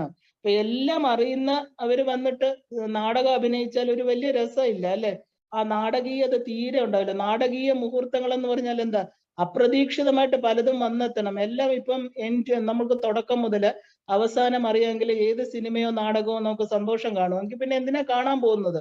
നമ്മൾ ഒരിക്കലും ഒരു സിനിമയുടെ അവസാന ഭാഗം കേൾക്കാറില്ല അല്ലെ. അപ്പൊ അതുകൊണ്ട് എന്താ, നമ്മൾ പരിമിതപ്പെടണം. ഈ ഭഗവാന്റെ ഉള്ളിലിരിക്കണ, ശിവന്റെ ഉള്ളിലിരിക്കണ ആത്മാക്കളാകട്ടെ എന്താ, എല്ലാം അവർക്ക് അറിയാം. അവര് പരാസംയുക്ത് തന്നെയാണ്. അവർക്ക് തുടക്കവും ഒടുക്കവും ഒന്നും എല്ലാം പറഞ്ഞു കൊടുക്കേണ്ട ആവശ്യമില്ല, എല്ലാം അറിയാം. അപ്പൊ എല്ലാം അറിയുന്നവർ അഭിനയിച്ചാല് നാടകത്തിന് ഒരു രസമില്ല. തുടക്കവും അറിയാൻ പാടില്ല, ഒടുക്കവും അറിയാൻ പാടില്ല. അങ്ങനെ വിചാരിച്ചിട്ട് ആ ഒരു നാടകത്തെ കൊഴിപ്പിക്കാൻ വേണ്ടി എന്ത് ചെയ്തു, എല്ലാ അഭിനേതാക്കളും ഈ അഭിനയിക്കാൻ വരുന്നവരുടെ എല്ലാം അവബോധത്തെ വളരെയധികം കുറച്ചിട്ട് വേണം ഈ സ്റ്റേജിലേക്ക് അയക്കേണ്ടതെന്ന് ശക്തി ദേവിയോട് ആവശ്യപ്പെട്ടു. അങ്ങനെ ശിവബോധത്തിന്റെ യൂണിറ്റുകളാണ് അത്. എന്താ പറയുക, ഈ പറയുന്ന ആത്മാക്കളെല്ലാം തന്നെ ശിവബോധത്തിൽ നിന്ന് വന്നതാണ്. പക്ഷെ ആത്മാക്കൾക്ക് എന്ത് ചെയ്തു, അവബോധം കുറഞ്ഞു. മിക്കവാറും അവബോധം കുറഞ്ഞു എന്നല്ല, അവബോധം ഇല്ലാതെ അജ്ഞരായിരുന്ന് ആ ഒരു അജ്ഞാനത്തില് അവരിരുന്നാൽ മാത്രം പോരാ, അവർക്ക് വിവിധ തോതുകളില് അവബോധം കുറഞ്ഞിരിക്കുകയും വേണം. അപ്പൊ അതിനനുസരിച്ച് അവർക്ക് മനസ്സും ബുദ്ധിയും അഹങ്കാരവും കൂടി നൽകി അവരെ പ്രത്യേകം ജീവാത്മാക്കളായിട്ട് ആ ജീവാത്മാക്കളായിട്ട് ആ ഒരു വ്യക്തികള് അങ്ങനെ ആയി തീരട്ടെ എന്ന് അദ്ദേഹം നിർദ്ദേശിച്ചു. ഇതെല്ലാം ആരുടെ നിർദ്ദേശ? ശിവന്റെ. കാരണം എല്ലാം അറിയുന്നവര് ഭൂമിയിൽ വന്ന് ഇങ്ങനെ നാടകം അഭിനയിച്ച ഒരു രസമില്ല. അവർക്ക് ദുഃഖം വേണം, സന്തോഷം വേണം. അവർക്ക് തുടക്കവും ഒടുക്കവും അറിയാൻ പാടില്ല. അവരെന്ത് ചെയ്യണം? ഈ പറയുന്ന കരഞ്ഞു വിളിക്കണം. ദുഃഖം വരണം, ഇത് എന്റെ ദുഃഖമാണോ എന്ന് പറഞ്ഞ് കരയണം. സന്തോഷം വരുമ്പോ മതിമറക്കണം, സുഖത്തില് ആനന്ദിക്കണം. ഇതൊക്കെ കണ്ട് എനിക്ക് സന്തോഷിക്കണം എന്ന് ശിവൻ പറയുക. അപ്പോ ഇത് പ്രത്യേകം ആ ഒരു ഭഗവാന്റെ നിർദ്ദേശപ്രകാരം ദേവി എന്ത് ചെയ്തു? ശരി, അവരെ അജ്ഞരായിട്ട് വിടാം. കാരണം ആ വിവിധ തോതുകളിലുള്ള അവബോധം നമുക്ക് കുറച്ചു കൊടുക്കാം എന്ന് പറഞ്ഞിട്ട്, അപ്പോൾ മാത്രമാണ് അഭിനേതാക്കൾക്ക് പരസ്പരം പ്രതിപ്രവർത്തനങ്ങളിൽ എല്ലാം അറിയും. എല്ലാം പൂർണ്ണരായിട്ടിരിക്കുന്നവർക്ക് ഒരു പ്രതിപ്രവർത്തനവും ഇല്ല. സുഖമായിട്ട് ഇപ്പൊ ഹിമാലയത്തിൽ ഇരിക്കുന്ന ഋഷിമുനിമാരെ പോലെ മിണ്ടാതെ അവരവരിയ്ക്കും മൗനത്തിൽ, അല്ലേ? അല്ലാത്തവർ അങ്ങോട്ടും ഇങ്ങോട്ടും അടി, വെട്ട്, കുത്ത്, കൊലപാതകം, എന്റേത് നിന്റേത് ഈ പ്രശ്നങ്ങള്. അപ്പൊ നാടകം നന്നായിട്ട് നടക്കണമെങ്കിൽ എന്ത് വേണം? പ്രതിപ്രവർത്തനം ഏർപ്പെടണം. എന്നാലേ തീവ്രതയോടെ നാടകത്തിൽ അഭിനയിക്കണം. അമ്പലത്തിന്റെ മുമ്പിൽ ചെന്ന് ഭഗവാനെ ചീത്ത വിളിക്കണം. എന്റെ കർമ്മങ്ങൾ, നീ ആരാ എന്നേക്ക് ഇങ്ങനെയൊക്കെ തരാൻ എന്നൊക്കെ പറഞ്ഞ് കിടന്ന് കുറെ ബഹളം കാണിക്കണം. ഇതൊക്കെ കണ്ട് ഭഗവാൻ സന്തോഷമായിട്ട് ഇരിക്കണം, അല്ലെ? അപ്പൊ ആ നാടകത്തിൽ അഭിനയിക്കുന്നവർക്ക് വികാര തീവ്രത വേണം. അതിനെന്ത് വേണം? സ്വയം ശിവനാണെന്നുള്ള ബോധത്തെ മറയ്ക്കണം. ശിവന്റെ നിർദ്ദേശം അനുസരിച്ച് മായ പ്രത്യക്ഷപ്പെട്ടു. മായ എന്ത് ചെയ്തു? ആദ്യം ചെയ്തത് തന്റെ ശക്തി ഉപയോഗിച്ച് പ്രകൃതി എന്ന ഒരു വലിയ സ്റ്റേജ് ഉണ്ടാക്കണം. സ്റ്റേജിനാണല്ലോ നാടകം അഭിനയിക്കേണ്ടത്, നാടകം അരങ്ങേറേണ്ടത്. അതിന് വിശാലമായിട്ടൊരു സ്റ്റേജ്, അനേക ബ്രഹ്മാണ്ടങ്ങളുടെ ജനനം അവിടെ ഉണ്ടാവുകയാണ്. അനേക കോടി ബ്രഹ്മാണ്ട ജനനി. ആ ഒരു ഭുവനങ്ങള് ഈ പറയുന്ന നാടകത്തിന് തയ്യാറായി, സ്റ്റേജ് തയ്യാറായി. എന്താ? ഈ കാണുന്ന ഭുവനങ്ങളും ബ്രഹ്മാണ്ടങ്ങളുമാകുന്ന പ്രകൃതിയാകുന്ന ഒരു സ്റ്റേജ് മായ അവിടെ ഒരുക്കി. ഈ സ്റ്റേജില് നാടകം അരങ്ങേറുന്നതെല്ലാം ഈ സ്റ്റേജിലാണ്. അപ്പൊ ഈ സ്റ്റേജിൽ എത്തുമ്പോ ഈ എത്തുന്ന മാത്രയിൽ തന്നെ മായയുടെ 6 തരത്തിലുള്ള ശക്തി കൊണ്ട് ഈ ആത്മാക്കളുടെ, അതായത് അതിരുകളില്ലാതെ ആ ഒരു ശിവബോധത്തിൽ ഇരുന്നവര് എപ്പോഴാണോ ഈ സ്റ്റേജിലോട്ട് വന്നു, അതായത് എങ്ങനെയാ സ്റ്റേജിലോട്ട് വരിക? ജനനം, ആ ഒരു ഗർഭപാത്രത്തിലൂടെ ജീവികളായിട്ട് എപ്പോ ഈ സ്റ്റേജിൽ കയറിയോ എന്ത് ചെയ്തു? മായ തന്റെ ശക്തി കൊണ്ട് ഈ ആത്മാക്കളുടെ അതിരുകൾ ഇല്ലാതാക്കി മങ്ങി മങ്ങി മങ്ങി അവർക്ക് 5 കഞ്ചുകങ്ങൾ കൊടുത്തു പുതയ്ക്കാനായിട്ട്. അപ്പൊ അവരുടെ ശിവബോധം എന്ത് ചെയ്തു? ഒരു വിളക്ക്, ഒരു കുടത്തിൽ 5 ദ്വാരങ്ങളും ഉള്ള ഒരു കുടം, 9 ദ്വാരങ്ങളുള്ള ഒരു കുടത്തില് ആദ്യം ഒരു പുതപ്പിട്ടു, രണ്ടാമത്തെ പുതപ്പിട്ടു, 5 പുതപ്പിട്ട് മൂടി. അങ്ങനെ അതിനകത്ത് പ്രകാശം ഉണ്ടെന്ന് പോലും അറിയാത്ത രീതിയിൽ മായ കളി തുടങ്ങിയവിടെ. ഒരു ചെറിയ പുരുഷ അവബോധം, അതായത് ഉണ്ടെന്ന് പോലും അറിയില്ല കുറെ പേർക്ക്. ഒരു 90% അഭിനേതാക്കൾക്ക് ഒന്നും അറിയില്ല. അവര് പശുക്കളെ പോലെ വന്നു. ഏത് ശിവൻ, എന്താണ് എന്റെ അവബോധം, ഒന്നും അറിയില്ല. കുറച്ചു പേർക്ക് നേരിയ തോതില് അത് മാത്രം. അങ്ങനെ അവരെന്ത് ചെയ്തു? ആ ഒരു പരാസംവിത്തായിരുന്ന, എല്ലായിടത്തെയും എല്ലാം അറിഞ്ഞുകൊണ്ടിരുന്ന ശിവൻ എന്ത് ചെയ്തു? പുരുഷനായിട്ട് ചുരുങ്ങി, പുരത്തിൽ ശയിക്കുന്നവനായിട്ട് മാറി. ചിലപ്പോ ശിവ അവബോധമാണെന്ന് പോലും അവർ മറന്നുപോയി. ആ ഒരു തലത്തിൽ ശിവബോധത്തിന്റെ എല്ലാ ശക്തികളും ബന്ധിക്കപ്പെട്ടു. എന്തുകൊണ്ട്? കാലദേശങ്ങൾ കൊണ്ട് അത് പരിമിതപ്പെടുത്തി. അങ്ങനെ 5 കഞ്ചുകങ്ങളെ മായ വളരെ വിദഗ്ധമായിട്ട് ആ ഒരു കാലത്തിലൂടെ, കലയിലൂടെ, നിയതിയിലൂടെ, വിദ്യയിലൂടെ ഇതെല്ലാം പരിമിതപ്പെടുത്തി ആ ശിവബോധത്തെ ഇല്ലാതാക്കി. ഈ ആത്മാക്കൾ സ്റ്റേജിലെത്തി. ആത്മാക്കളുടെ അവബോധത്തിന് പിന്നെ സർവ്വവ്യാപിത്വം ഇല്ല. അവരെന്ത് ചെയ്തു? ഒരു സമയത്ത് ഒരിടത്തുനിന്ന് ഒരിടത്ത് പോകാൻ പറ്റില്ല. അവർക്ക് കഴിവുകളൊക്കെ നഷ്ടപ്പെട്ടു. ശിവനെ പോലെ എല്ലാം അറിയാനുള്ള കഴിവുള്ളവർ എന്ത് ചെയ്തു? നാടകത്തിൽ ചെയ്യുന്ന പ്രവൃത്തികൾക്ക് എന്താ? ഞാൻ ചെയ്യുന്നു എന്നുള്ള വ്യക്തിപരമായിട്ടുള്ള കർമ്മങ്ങളായിട്ട് അത് മാറി. അങ്ങനെ വ്യക്തിപരമായി കർമ്മ ഫലങ്ങൾ സ്വീകരിച്ചു. അതെല്ലാം സന്തോഷത്തോടെ ഞാൻ ചെയ്തു എന്നുള്ള രൂപത്തിൽ എല്ലാം വാരിക്കൂട്ടി വിവേചന ബുദ്ധി ഇല്ലാതായി. ആ ഒരു സ്വയം ബുദ്ധിമുട്ടുകൾ വിളിച്ചു വരുത്തി. ഈ ആത്മാക്കൾ എന്ത് ചെയ്തു? ഈ സ്റ്റേജിൽ വന്ന് അഭിനയം തുടങ്ങിയപ്പോ അവര് വന്ന വഴിയും എവിടേക്കാ പോകേണ്ടതെന്നെല്ലാം മറന്ന് എല്ലാം ഞാനാണ്, ഇതൊക്കെ എന്റേതാണ്. ആ ഒരു സ്റ്റേജ്, ഒരു അഭിനേതാവ് ഒരു സ്റ്റേജിൽ വന്നാൽ എപ്പോഴെങ്കിലും സ്റ്റേജ് സ്വന്തമാണെന്ന് പറയാറുണ്ടോ? പക്ഷെ ഈ മനുഷ്യരെന്ത് ചെയ്തു? ഈ ആത്മാക്കൾ, മനുഷ്യരെന്ന് പറയാൻ പറ്റില്ല, ഇനി അടുത്ത സ്റ്റേജിലാണ് മനുഷ്യരാവുന്നത്. അവര് വന്നു, അവര് കണ്ട സ്റ്റേജ് എന്താ? ഇതൊക്കെ എന്റേതാണ്. അപ്പൊ അങ്ങനെ അവരുടെ ആ ഒരു മനസ്സിന്റെ മാറ്റം കൊണ്ട് അവര് സ്വയം ബുദ്ധിമുട്ടുകൾ വിളിച്ചു വരുത്തി. വെറും പുരുഷജ്ഞാനം മാത്രമായിട്ട് മാറിയ ആത്മാക്കള്. അവര് ആ ഒരു പരിമിതമായ അറിവുകൾ മാത്രം ഉള്ളവരായിരുന്നു. അവന്റെ എന്താ പറയാ, മറ്റേ ശിവജ്ഞാനം എല്ലാം മായയുടെ കളികൾ കൊണ്ട് മറച്ചു കളഞ്ഞു. അവരെന്ത് ചെയ്തു? ആ ഒരു പരിമിത ബോധമുള്ളവരായിട്ട് നന്നായിട്ട് അഭിനയിച്ചു നാടകത്തില്, അല്ലേ? അവനവന് കിട്ടിയ റോള് നന്നായിട്ട് അഭിനയിച്ച് നാടകം കൊഴിപ്പിച്ചു. സുഖദുഃഖങ്ങള് അവനെയിട്ട് എന്താ പറയാ, അങ്ങോട്ടും ഇങ്ങോട്ടും ഓട്ടിച്ചു. സുഖം വരുമ്പം അവൻ സന്തോഷമായിട്ടിരുന്നു, ദുഃഖം വരുമ്പം അതിന് അറുതി വരുത്താനായിട്ട് അവിടെയും ഇവിടെയും കിടന്ന് ഓടി. ജന്മങ്ങളിലൂടെ സഞ്ചരിച്ചു. എനിക്ക് എന്തുകൊണ്ട് ഈ ദുഃഖം വരണമെന്ന് ചോദിച്ച് കരഞ്ഞു, അലമുറയിട്ടു, ഇല്ലേ? അവന്റെ യഥാർത്ഥ സ്വരൂപത്തെ അവൻ മറന്നുപോയി. അപ്പൊ ഈ പ്രകൃതി എന്ത് ചെയ്തു?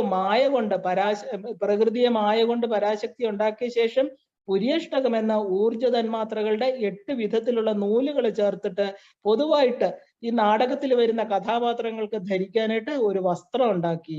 വളരെ ശ്രദ്ധിക്കണം. പുര്യഷ്ടക ജീവൻ, ആ ഒരു ഇല്ലാത്ത മായയുടെ ഉല്ലാസം, ആ മായ ഉണ്ടാക്കുന്ന 8 എന്താ പറയാ നൂലുകൾ ചേർത്ത വസ്ത്രത്തിനെയാണ് പുര്യഷ്ടകം എന്ന് പറയുന്നത്. നമ്മള് ആ ഒരു മരണത്തിന് ശേഷം പോകുന്നതിനെയാണ് പുര്യഷ്ടക ജീവൻ. ആ പുര്യഷ്ടകം ഉണ്ടാക്കി കൊടുത്തു. ആരുണ്ടാക്കി? പ്രകൃതി ഉണ്ടാക്കി കൊടുത്തു. കാരണം അഭിനയിക്കാൻ വരണവര് നിർബന്ധമായിട്ട് ഇത് ധരിച്ചേ സ്റ്റേജിൽ കയറാൻ പറ്റുള്ളൂ. അപ്പൊ ഈ ഒരു പൊതുവായിട്ടുള്ള അതിലോലമായിരിക്കുന്ന വസ്ത്രം നിർമ്മിച്ചു കൊടുത്തു. ഈ വസ്ത്രത്തിനെയാണ് ആത്മാക്കള് നാടകാഭിനയ സമയത്ത് ധരിക്കേണ്ടത്. എപ്പോ ഗർഭപാത്രത്തിൽ നിന്ന് പുറത്തു വരുന്നോ അപ്പോഴും വസ്ത്രം കൊടുത്തു. ഇത് ധരിച്ചോളൂ, നാടകം തുടങ്ങി കഴിഞ്ഞു എന്ന് പറഞ്ഞ് ആ വസ്ത്രത്തെ കൊടുക്കുകയാണ്.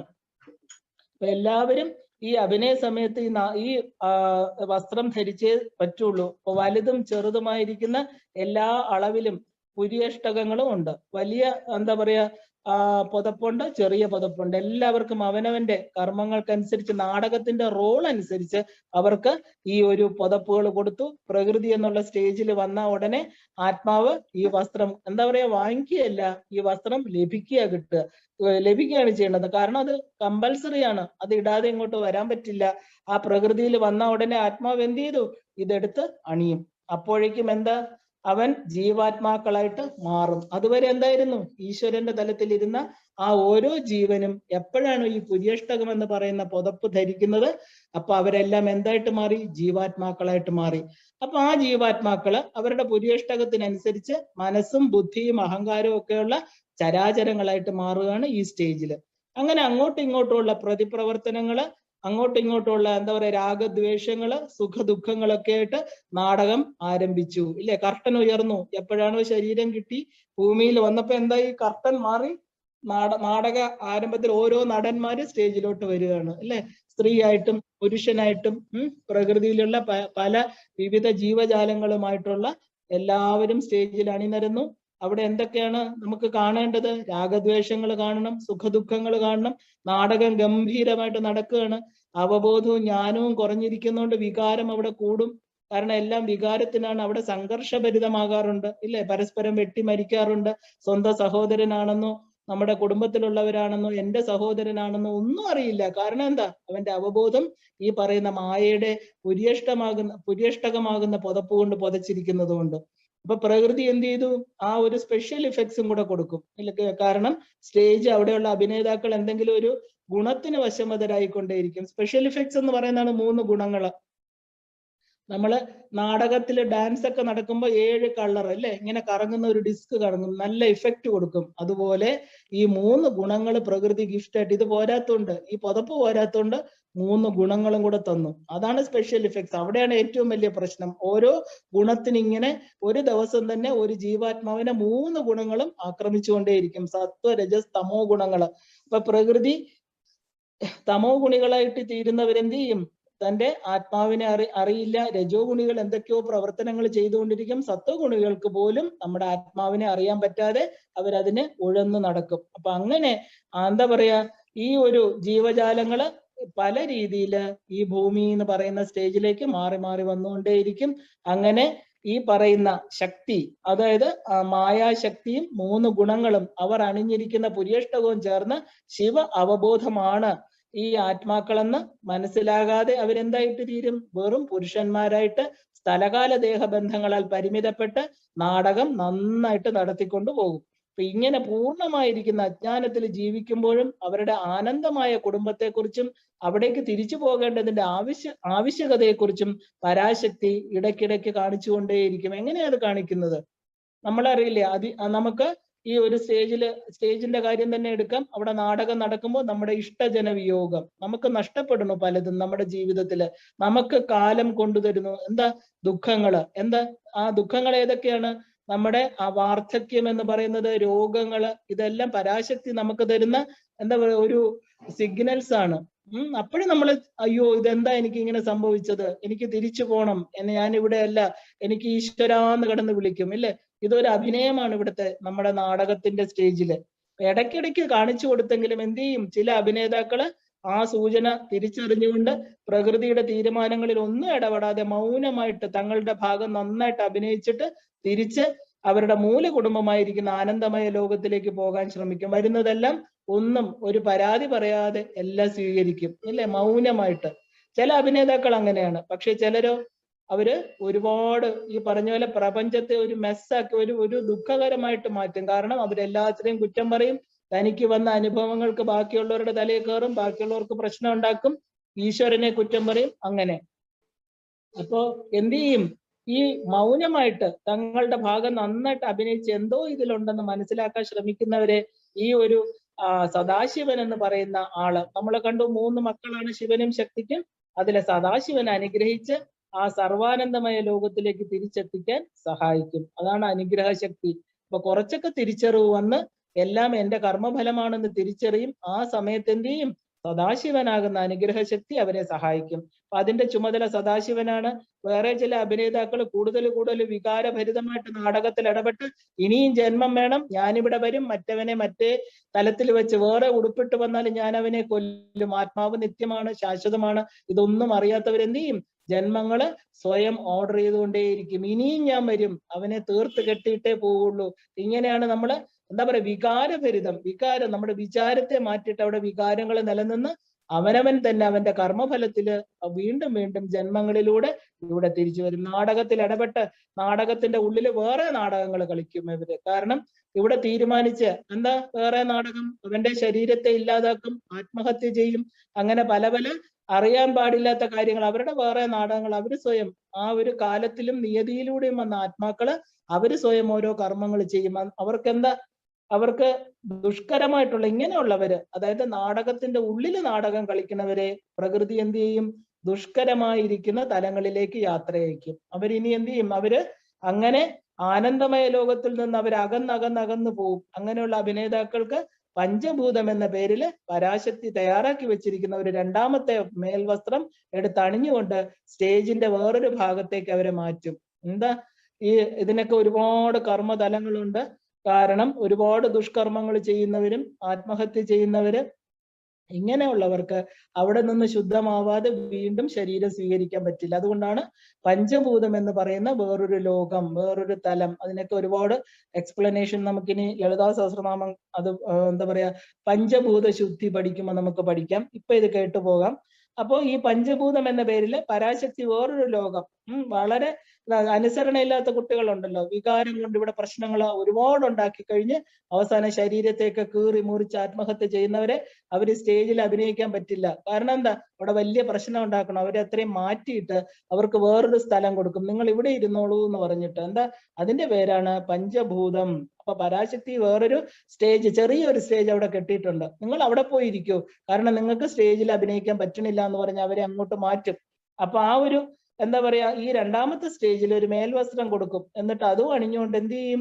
ആ ഒരു ഭാഗത്തേക്ക് അവരെ അയക്കും. അവിടെ എന്താ പറയാ, ആ സ്റ്റേജിൽ അവര് നാടകം അഭിനയിച്ചുകൊണ്ടേയിരിക്കും. കുറെ കാലം കഴിയും അവിടുന്ന് തിരിച്ച് ഈ പ്രപഞ്ചമാകുന്ന സ്റ്റേജിൽ വരാൻ. അപ്പൊ ഈ ചുമതല വഹിക്കുന്നത് ആരാ? ഈ മാറ്റം, ഈ ഒരു മാറ്റം വരുത്തുന്നത്, പ്രശ്നമുള്ളവരെയൊക്കെ ഇവിടുന്ന് മാറ്റുന്ന ചുമതലയാണ് 2ാമത്തെ മകൻ ഈശ്വരൻ എന്ന് പറയുന്ന ഭഗവാൻ മകനാണ് കൊടുത്തിരിക്കുന്നത്. അപ്പൊ 3ാമത്തെ മകൻ എന്താ? ശുദ്ധവിദ്യയാണ്. ആ ശുദ്ധവിദ്യയായിരിക്കുന്ന മകൻ സൃഷ്ടി സ്ഥിതി സംഹാരത്തിന്റെ ചുമതലയാണ്. അങ്ങനെ ഈ പഞ്ചമഹാശക്തികൾ ഒന്നിച്ചുള്ള ഒരു നാടകമാണ് ഈ പ്രകൃതിയിൽ അരങ്ങേറിക്കൊണ്ടിരിക്കുന്നത്. അപ്പോ നമുക്കറിയാം, മറ്റാത്മാക്കളൊക്കെ നന്നായിട്ട് അഭിനയിച്ച് തിരിച്ച് ആനന്ദമയ ലോകത്തേക്ക് എത്തുമ്പോൾ അവിടെയുള്ളവരെല്ലാം ഒരു കുടുംബത്തിലെ അംഗങ്ങളെ പോലെ ഈ വരുന്നവരെ സ്വീകരിക്കും. അങ്ങനെ എല്ലാവരും തിരിച്ചെത്തുമ്പോഴാണ് നാടകത്തിന്റെ കർട്ടൻ വീഴുന്നത്. അതുവരെ പ്രപഞ്ചമാകുന്ന സൃഷ്ടി പ്രക്രിയയും ഈ സ്ഥിതിയും സംഹാരവും നടന്നുകൊണ്ടേയിരിക്കും. അതുകൊണ്ടാണ് കാലപ്രവാഹം മനസ്യൂതം തുടരുന്നു എന്ന് പറയുന്നത്. എപ്പോഴാണ് ഒരു ജീവൻ ശുദ്ധമായിട്ട് അവൻ തിരിച്ച് ആനന്ദമയ ലോകത്ത് എത്തുന്നിടം വരെ ഈ കാലവും പ്രപഞ്ചവും ഇങ്ങനെ സൃഷ്ടി സ്ഥിതി സംഹാരങ്ങള് നടന്നുകൊണ്ടേയിരിക്കും. എല്ലാവരും തിരിച്ചെത്തുമ്പോ എന്താവും? ഈ നാടകത്തിന്റെ കർട്ടൻ വീണിട്ട് നാടകം അവസാനിക്കും. അപ്പൊ ശുദ്ധവിദ്യ പ്രകൃതിയാകുന്ന സ്റ്റേജില് പ്രകൃതിയാകുന്ന സ്റ്റേജ് എന്ത് ചെയ്യും? പൊളിച്ചു മാറ്റും. അത് പിന്നെ കുറെ കാലത്തേക്ക് സ്റ്റേജ് ഇല്ല. കാരണം എന്താ? എല്ലാവരും അഭിനയിച്ച് ക്ഷീണിച്ചു. എല്ലാ നടന്മാർക്കും വിശ്രമ സമയം. അതിനെയാണ് മഹാപ്രളയം, തിരശ്ശീലയ്ക്ക് അപ്പുറത്തേക്ക് പോകുന്ന ഒരു സമയം. എല്ലാവരും ഇനി അടുത്ത എനർജി ആർജിച്ചതിന് ശേഷം മാത്രമേ പ്രപഞ്ച നാടകത്തിൽ അവർക്ക് വരാൻ പറ്റൂ. അപ്പോ പ്രകൃതിയാകുന്ന സ്റ്റേജ് ഈ ശുദ്ധവിദ്യ എന്ന് പറയുന്ന സൃഷ്ടിസ്ഥിതി സംഹാരത്തിന്റെ ചുമതല വഹിക്കുന്ന ആ ഭഗവാൻ അതിനെ മാറ്റും. അപ്പൊ ഇനി പ്രകൃതി ഇല്ല, ഇനിയും തൊട്ട് എന്താ? സൃഷ്ടിയില്ല, സ്ഥിതിയില്ല, സംഹാരം ഇല്ല. അന്ന് തുടങ്ങിയ നാടകം ഇപ്പോഴും തുടർന്നുകൊണ്ടിരിക്കുകയാണ്. നമ്മൾ എല്ലാവരും നമ്മുടെ യഥാർത്ഥ വീടായ ആനന്ദമയ ലോകത്തെ മറന്നിട്ട് വളരെ വളരെ കാലമായിരിക്കുന്നു. അങ്ങനെ ഒന്നും ഉണ്ടോ എന്ന് തന്നെ അറിയാത്ത ഭൂരിപക്ഷം പേരുമാണ് ഇന്ന് ഈ പ്രപഞ്ചത്തിലെ നാടകം അഭിനയിച്ചു കൊണ്ടിരിക്കുന്നത്. നാടകം നന്നായിട്ട് അഭിനയിച്ച് പുര്യഷ്ടക, അതായത് പുര്യഷ്ടക പഞ്ചഭൂത കുപ്പായവും അഴിച്ചു വെച്ച് തിരിച്ച് നമ്മുടെ ആനന്ദമയ വീട്ടിലേക്ക് തിരിച്ചെത്താനുള്ള ഇച്ഛാജ്ഞാന ക്രിയാശക്തികള് എന്ത് ചെയ്യണം? നമ്മൾ സമ്പാദിക്കണം. നമ്മൾ എല്ലാവരും തന്ത്രശാസ്ത്രം 36 തത്വങ്ങളെ കുറിച്ച് അറിവുകൾ തരുന്നത് ഇതിനു വേണ്ടിയിട്ടാണ്. ഇതിന് തന്ത്രം നമ്മളെ തീർച്ചയായിട്ടും സഹായിക്കും. തന്ത്രത്തിന്റെ ഭൂമിക എന്ന് പറയുന്നത് വളരെ വലുതാണ്. നമ്മുടെ പ്രാചീന ഭാരതം സനാതന ധർമ്മം ലോകരക്ഷയ്ക്ക് അല്ലെങ്കിൽ ലോക നന്മയ്ക്കായിട്ട് വളരെ വലിയ സംഭാവനയാണ് നൽകിയിരിക്കുന്നത്. ഭാരതത്തിന്റെ ഷഡ് ദർശനങ്ങളെല്ലാം തന്നെ, അത് സാഖ്യം, വൈശേഷികം, ന്യായം, യോഗ, മീമാംസ, അദ്വൈതം, ഇത് തുടങ്ങിയിട്ടുള്ള 6 ഫിലോസഫികളാണ് ഇവ.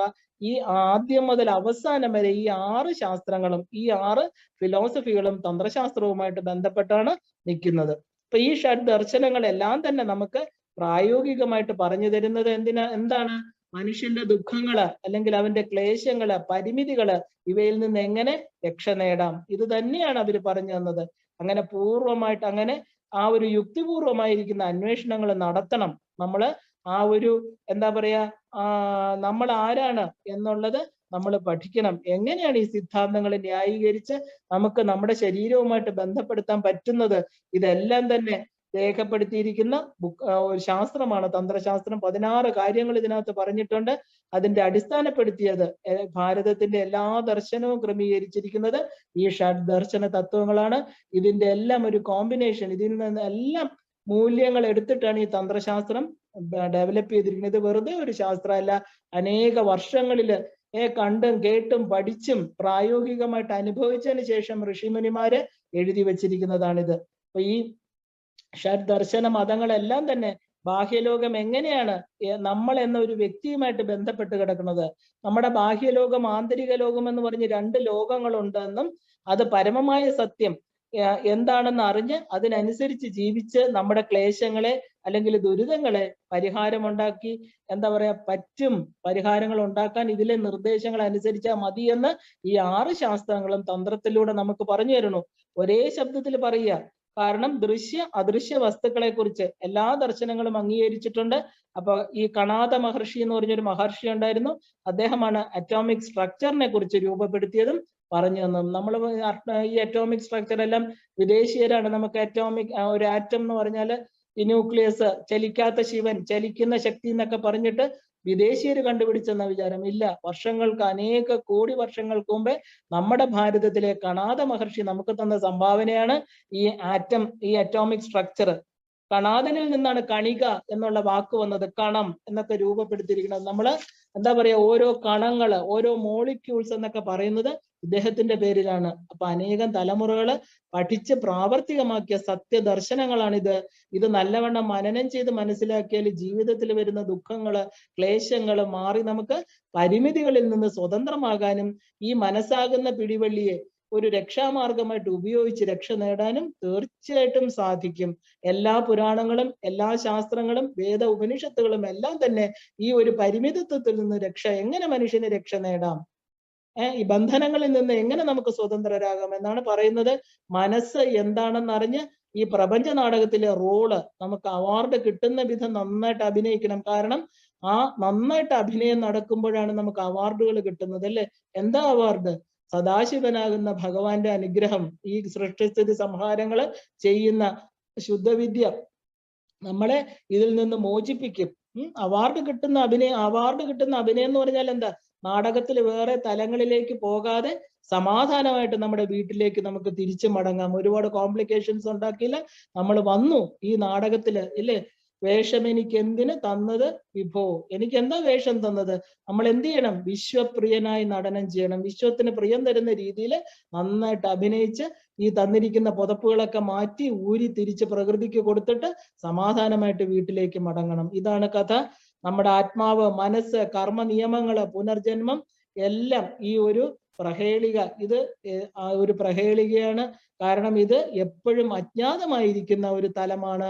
ഒരു മനുഷ്യന് വളരെ വളരെ ബുദ്ധിമുട്ടാണ് ഇത് മനസ്സിലാക്കാൻ. കാരണം ഈ ആത്മാവ്, മനസ്സ്, കർമ്മ നിയമങ്ങൾ ഒന്നും നമ്മൾ കാണാൻ പറ്റുന്നതല്ല, സട്ടിലായിട്ടുള്ളത്. ഇതൊരു കടങ്കഥയും അല്ല. കാരണം ഇതാണ് ജീവിതം. ഈ പ്രാപഞ്ചിക ജീവിതം ഇതാണ്. പരസ്പരം ബന്ധപ്പെട്ട് കിടക്കുന്ന സത്യങ്ങളാണ് ഇതെല്ലാം. ധാരാളം അജ്ഞാനങ്ങൾ കൊണ്ട് ഇന്നും അന്നും അവയൊക്കെ നമ്മൾ സങ്കല്പങ്ങളായിട്ട് നിലനിർത്തുന്നു. ഒരു ഫാന്റസി എന്ന് നമ്മൾ വിചാരിക്കുന്നു. ഇത് പച്ച യാഥാർത്ഥ്യമാണ്. അതുകൊണ്ടാണ് ഇതിനെ ഒരു ചെറിയ കഥയായിട്ട് പറഞ്ഞത്. കാരണം ഇത്രയും വലിയ കാര്യങ്ങൾ ഈ പറയുന്ന പരിമിതമായിട്ടുള്ള ബുദ്ധിക്ക് നമുക്ക് ഉൾക്കൊള്ളാൻ പറ്റില്ല. അപ്പൊ ഇനി നമ്മൾ എന്താ, ഇപ്പൊ ഈ കഥ വളരെ മംഗളകരമായിട്ട് അവസാനിച്ചു. നാടകം കഴിയുമ്പോ എന്താ, കർട്ടൻ ഇട്ടു, ശുഭം. നമ്മൾ ഓരോരുത്തരും ഈ 36 തത്വങ്ങളെ മനസ്സിലാക്കി തിരിച്ച് നമുക്കൊരു യാത്രയുണ്ട്. അതിനെയാണ് തിരിച്ചുപോക്കെന്ന് പറയുന്നത്. അവിടെ പുണ്യങ്ങളോ കർമ്മഫലങ്ങളോ ഒന്നും ആ ഒരു അതിരിൽ നമ്മളെ കാത്തു നിൽക്കുന്നില്ല. അവിടെ അനുഗ്രഹം മാത്രം, ഇല്ലേ? ആ അനുഗ്രഹത്തോടു കൂടി നമ്മുടെ വീട്ടിലേക്കുള്ള മടങ്ങിപ്പോക്ക്, ഒരിക്കലും തിരിച്ചു വരാത്ത യാത്ര. അവിടെ എന്ത് വേണം? കരങ്ങളിൽ ഉള്ളതൊക്കെ നമ്മൾ അതിർത്തിയിൽ ത്യജിച്ചോളണം. കാരണം കരങ്ങളിൽ ഒന്നും കൊണ്ടുപോകാൻ പറ്റില്ല. കൊണ്ടുപോകാൻ പറ്റുന്നത് എന്താ? ആ ഒരു ജീവാത്മാവിന് മാത്രമേ തിരിച്ച് യാത്ര ചെയ്യാൻ പറ്റുള്ളൂ. അപ്പൊ ഇവിടെ ഒന്നും കടങ്കഥയായിട്ട് വിചാരിക്കരുത്. ഇതെല്ലാം സത്യം തന്നെയാണ്. ഇനി നമുക്ക് ഇത് സങ്കല്പങ്ങളല്ല, നമ്മുടെ യാഥാർത്ഥ്യങ്ങളാണെന്ന് തിരിച്ചറിയണം. ഇനി നമുക്ക് 4 കാര്യങ്ങളെ കുറിച്ചുകൂടെ ഒരു അറിവ് വന്നാല് നമ്മുടെ ദിശാബോധം നമ്മുടെ ജീവിതത്തെ നയിക്കും. എന്തൊക്കെയാണ്? ആദ്യം, എന്താണ് ആത്മാവ്? എന്താണ് മനസ്സ്? ഇത് രണ്ടും കൂടെ നമുക്ക് തന്ത്രയുടെ പശ്ചാത്തലത്തിൽ ഒന്ന് നോക്കണം. കാരണം ഇനി ആ ആത്മാവിനെയും മനസ്സിനെയാണ് നമ്മൾ അറിയേണ്ടത്. ഇപ്പൊ നമ്മൾ 36 തത്വങ്ങളെ പൂർണ്ണമായിട്ട് അറിഞ്ഞു കഴിഞ്ഞു. ഇപ്പൊ നമ്മൾ ഓരോരുത്തരും പ്രപഞ്ച നാടകത്തിലെ കഥാപാത്രങ്ങളായി കഴിഞ്ഞു. ഇപ്പൊ നാടകത്തിന്റെ സ്റ്റേജിൽ നമ്മൾ എല്ലാം അഴിച്ചു വെച്ച് തിരിച്ചു യാത്രയ്ക്ക് ഒരുങ്ങിക്കൊണ്ടിരിക്കുന്നവരാണ്. കാരണം തിരിച്ചു യാത്ര ഉണ്ടോ എന്ന് നമുക്ക് മനസ്സിലായി. ഇല്ലെങ്കിൽ സാധാരണ മനുഷ്യരെ സംബന്ധിച്ച് വെറും മരണം. നമ്മളെ കുറിച്ച്, ആത്മാവിനെ കുറിച്ച് അറിഞ്ഞവർക്കെല്ലാം അതൊരു തിരിച്ച് മടക്കയാത്ര. കാരണം മടക്കയാത്ര എന്ന് പറയുന്നതിന് ഒരുപാട് അർത്ഥമുണ്ട്. അവിടെ നമുക്കൊരു വീടുണ്ട്. അപ്പോഴേ നമുക്ക് ഒരു വീടില്ലാത്തതിന് എല്ലായിടവും എന്താ പറയാ, കിടന്നുറങ്ങുന്ന അവന് ഭൂമി മുഴുവനും അവന്റെ സ്വന്തമാണ്. പക്ഷെ സ്വന്തമായിട്ട് 5 സെന്റ് സ്ഥലവും ഒരു വീട്, നമ്മൾ പറയില്ലേ, തല ചായ്ക്കാൻ ഒരു ഇടം. അങ്ങനെയുള്ളവരെന്ത് ചെയ്യും? എനിക്ക് എന്റെ വീട്ടിലേക്ക് തിരിച്ചു പോകണം എന്ന് പറയും. എവിടെ പോയാലും അവനവന്റെ വീട്ടിൽ തിരിച്ചു വരണം നമുക്ക്. കാരണം നമ്മൾ ഉപയോഗിച്ചിരുന്ന വസ്തുക്കൾ, നമ്മുടേതായിട്ടുള്ള ഒരു സ്ഥലം, അതാണ് നമ്മുടെ ഈ സ്ഥൂല ശരീരത്തിന്റെ. പക്ഷേ സൂക്ഷ്മ ശരീരത്തിനോ അത് വന്നിട്ടുള്ള ഒരു വീട്ടിൽ അതിങ്ങനെ പെടയുകയാണ്. ഈ ഓരോരുത്തരുടെയും ശരീരത്തിനകത്തിരുന്ന് അതിനും തിരിച്ചു പോക്കുണ്ട്. അതിന്റെ തിരിച്ചു പോകാനുള്ള ആ ഒരു ആഗ്രഹത്തോടു കൂടി അതിന് ഈ അറിവുകൾ കിട്ടുമ്പോൾ കൂടുതൽ സ്ട്രോങ് ആയിട്ട് എന്ത് ചെയ്യും? ആ തിരിച്ചു പോക്കിനുള്ള ആ ഒരു സമ്മർദ്ദം മനുഷ്യ ശരീരത്തിൽ അത് ഉണ്ടാക്കും. അതിന് ദിശാബോധം വരും, നമ്മുടെ ജീവിതത്തെ നയിക്കും. അതുകൊണ്ട് നമ്മൾ ഇനി കാണാൻ പോകുന്നത് ആരാണ് ഈ ആത്മാവ്, എന്താണ് മനസ്സ്, ഇത് രണ്ടും കൂടെ നമ്മൾ തന്ത്രയിൽ നോക്കണം. പിന്നെയാണ് പുനർജന്മവും കർമ്മസിദ്ധാന്തവും. അതിന്ന് പറ്റിയില്ലെങ്കിൽ നമുക്ക് തിങ്കളാഴ്ച കാണാം. ഇന്ന് നമുക്ക് ആത്മാവും മനസ്സും എന്താണെന്ന് നോക്കാം. നമ്മൾ നോക്കുന്നത് തന്ത്രശാസ്ത്രത്തിന്റെ പശ്ചാത്തലത്തിലാണ്. ഇപ്പൊ തന്ത്രയിൽ 36 തത്വങ്ങളിലൂടെ നമ്മൾ ആരാണ് നമ്മളെന്നറിഞ്ഞു, എന്താണ് മനുഷ്യ ജന്മത്തിന്റെ ഉദ്ദേശം എന്ന് മനസ്സിലാക്കി. ആത്മീയമായ തിരിച്ചറിവിന്റെ ഏറ്റവും ആദ്യത്തെ നാഴികക്കല്ലാണ് നമ്മൾ ആരാണ്, എന്താണ് എന്നുള്ള തിരിച്ചറിവ്. ഒരിക്കലത് തിരിച്ചറിഞ്ഞാൽ പിന്നെ നമ്മൾ എന്തിന് ജനിക്കണു, എന്തുകൊണ്ട് ജനിക്കണു, എന്താണ് മരണം, ഇതൊക്കെ നമുക്ക് ഇവിടെ നമ്മൾ എന്താണ് ചെയ്യേണ്ടത്, ഇതൊക്കെ ഒരുവിധം നമുക്ക് മനസ്സിലാവണം. കാരണം ആ ഒരു തിരിച്ചറിവ് നമുക്കുണ്ടെങ്കിൽ മാത്രമേ നമ്മുടെ ഈ കിട്ടിയ ജന്മത്തിന്റെ മൂല്യത്തെ നമുക്ക് അറിയാൻ പറ്റുള്ളൂ. തന്ത്രശാസ്ത്രം പറയണു 36 തത്വങ്ങളിലൂടെ നമ്മെ പഠിപ്പിച്ചത് നമ്മൾ ശരീരമല്ല, മനസ്സല്ല, ബുദ്ധിയല്ല, നമ്മള് അവബോധമാണ്, പ്രജ്ഞാനമാണ്, വി ആർ കോൺഷ്യസ്നസ് എന്ന് നമുക്ക് നല്ലവണ്ണം ഉറപ്പിച്ച് മനസ്സിലായി ഇതിലൂടെ വന്നപ്പോഴില്ലേ. നമുക്ക് കണ്ണുകൊണ്ട് കാണാൻ പറ്റാത്ത മനസ്സും കാണുന്ന ശരീരവും നമ്മൾ ഉപയോഗിക്കുന്ന 2 ഉപകരണങ്ങൾ മാത്രമാണ്. നമുക്ക് 2 കാര്യങ്ങൾ, അതായത് ഒന്ന് ബാഹ്യമായിട്ടുള്ള ഉപകരണം, ഒന്ന് ആന്തരികമായിട്ടുള്ളത് ഉപകരണം. രണ്ടും നമുക്ക് ആര് തന്നിരിക്കുന്നു? പ്രജ്ഞാനം എന്നത് സ്വബോധത്തെ കുറിച്ച് നമുക്കുള്ള അറിവാണ്. എനിക്ക് ബോധം എന്ന അറിവ്, അതായത് ഈ അവബോധം ഉദ്ഭവിച്ചിരിക്കുന്നത് ആദിയിലുള്ള പരാസമ്യത്തിൽ നിന്നാണ്. ഉന്നതമായിരിക്കുന്ന ശിവബോധമാണ് എൻ്റെ ഉള്ളിലുള്ളത്. അതേ ശിവ സ്റ്റേറ്റ് ഓഫ് കോൺഷ്യസ്നെസ് തന്നെയാണ് നമ്മൾ ഓരോരുത്തരും. പക്ഷേ ഞാൻ എന്തുകൊണ്ടാ പരിമിതപ്പെട്ടു പോയത്? ഇത്രയും ഈ 36 തത്വങ്ങളാല് ഞാൻ ശിവബോധത്തെ മറച്ചുകൊണ്ട് ഞാൻ എൻ്റെ നിലനിൽപ്പിനെ അറിയാതെ പോയി. അപ്പോ നിലനിന്ന പക്ഷെ നമ്മളിലെ പുരുഷൻ എന്ന തലത്തിലേക്ക് ശിവനെ താഴ്ത്തിക്കളഞ്ഞു. ആരാ താഴ്ത്തിയത്? മായയും അതിന്റെ 5 കഞ്ചുകങ്ങളും കൂടെ ശിവനെ ഈ വെറും നവദ്വാരങ്ങളിൽ നശിച്ചു പോകുന്ന ശരീരത്തിലെ പുരുഷൻ എന്നുള്ള അവബോധത്തിലേക്ക് താഴ്ത്തി. ഇത് രണ്ടും നമ്മൾ നന്നായിട്ട് അറിഞ്ഞു കഴിഞ്ഞാല്, ഒന്ന് അപരിമേയമായത്, മറ്റത് പരിമിതമായ ബോധം, അല്ലെ? നമ്മുടെ പരമജ്ഞാനമാകുന്ന കണ്ണ് മൂടപ്പെട്ടിരിക്കുകയാണ്. നമ്മൾ വെറും ഒരു മായിക ലോകത്താണ് ഇപ്പൊ ജീവിക്കുന്നത്. ഒരു ഇല്യൂഷണറി വേൾഡ്, ഒരു മായാവി, ഒരു ഇന്ദ്രജാലക്കാരൻ നമ്മുടെ മുമ്പിൽ എന്തൊക്കെ മായയാണ് കാണിക്കുന്നത്, അതുപോലെ ഒരു മായ. അതാണ് ഇല്യൂഷണറി വേൾഡ് എന്ന് പറയുന്നത്. നമ്മൾ ആ ഒരു മായാശക്തി എന്താണ് എന്ന് തന്ത്രശാസ്ത്രം നമുക്ക് പറഞ്ഞു തരികയാണ്. കാരണം മിയതേ അനേന ഇതി മായ, അളക്കാൻ പറ്റാത്തതിനെ അളന്നു കാണിക്കുന്ന സ്വഭാവമാണ് മായയ്ക്കുള്ളത്. കണ്ണ് കെട്ടിയിട്ട പരിമിതമായ ഒരു അവബോധത്തിന് മനസ്സ്, ബുദ്ധി, അഹങ്കാരം എന്നീ 3 ആവരണങ്ങൾ ഒരു മേലങ്കിയായിട്ട് തന്നിരിക്കുന്നു. അന്ധക്കരണം എന്നാൽ എന്താ? അന്ധക്കരണം എന്ന് പറഞ്ഞാൽ ശരിക്കും മലയാള അർത്ഥം പറയുകയാണെങ്കിൽ ആന്തരികമായിരിക്കുന്ന ഉപകരണം, അതിനെയാണ് അന്ധക്കരണം. ഉപകരണങ്ങളൊക്കെ എന്തിനാ? നമുക്ക് ഉപയോഗിക്കാനാണ്, അല്ലെ? അപ്പൊ നമുക്ക് എന്താ ഈ ഒരു ആദ്യം തന്നത്? നമുക്ക് ഈ അവബോധത്തിന് കൊടുത്തത് നമുക്ക് തന്നതല്ല, അവബോധത്തിന് 3 ഗിഫ്റ്റുകൾ കൊടുത്തു. എന്താണത്? മനസ്സ്, ബുദ്ധി, അഹങ്കാരം. ആ അന്ധക്കരണം എന്നാല് ആന്തരികമായിട്ട് വെക്കുന്ന ഒരു സാധനമാണ്. ആ പരിമിതമായിരിക്കുന്ന അവബോധത്തിന് എന്തിനാണ് ഈ അന്ധക്കരണങ്ങൾ കൊടുത്തിരിക്കുന്നത്? ഈ പരിമിത ആക്കപ്പെട്ടത് കൊണ്ട് മായയുടെ കളികള് മനസ്സിലാക്കാനും പ്രതിപ്രവർത്തനങ്ങളിൽ ഏർപ്പെട്ട പരിമിത ആക്കപ്പെട്ട അവബോധത്തെ വികസിപ്പിക്കുവാനുമാണ്. ആ ഒരു പരമമായിട്ടുള്ള സ്വാതന്ത്ര്യം അനുഭവിക്കാനാണ് 3 സാധനങ്ങള് തുടക്കത്തിൽ തന്നെ അവബോധത്തിന് കിട്ടി. എന്തൊക്കെയാ? മനസ്സ്, ബുദ്ധി, അഹങ്കാരം.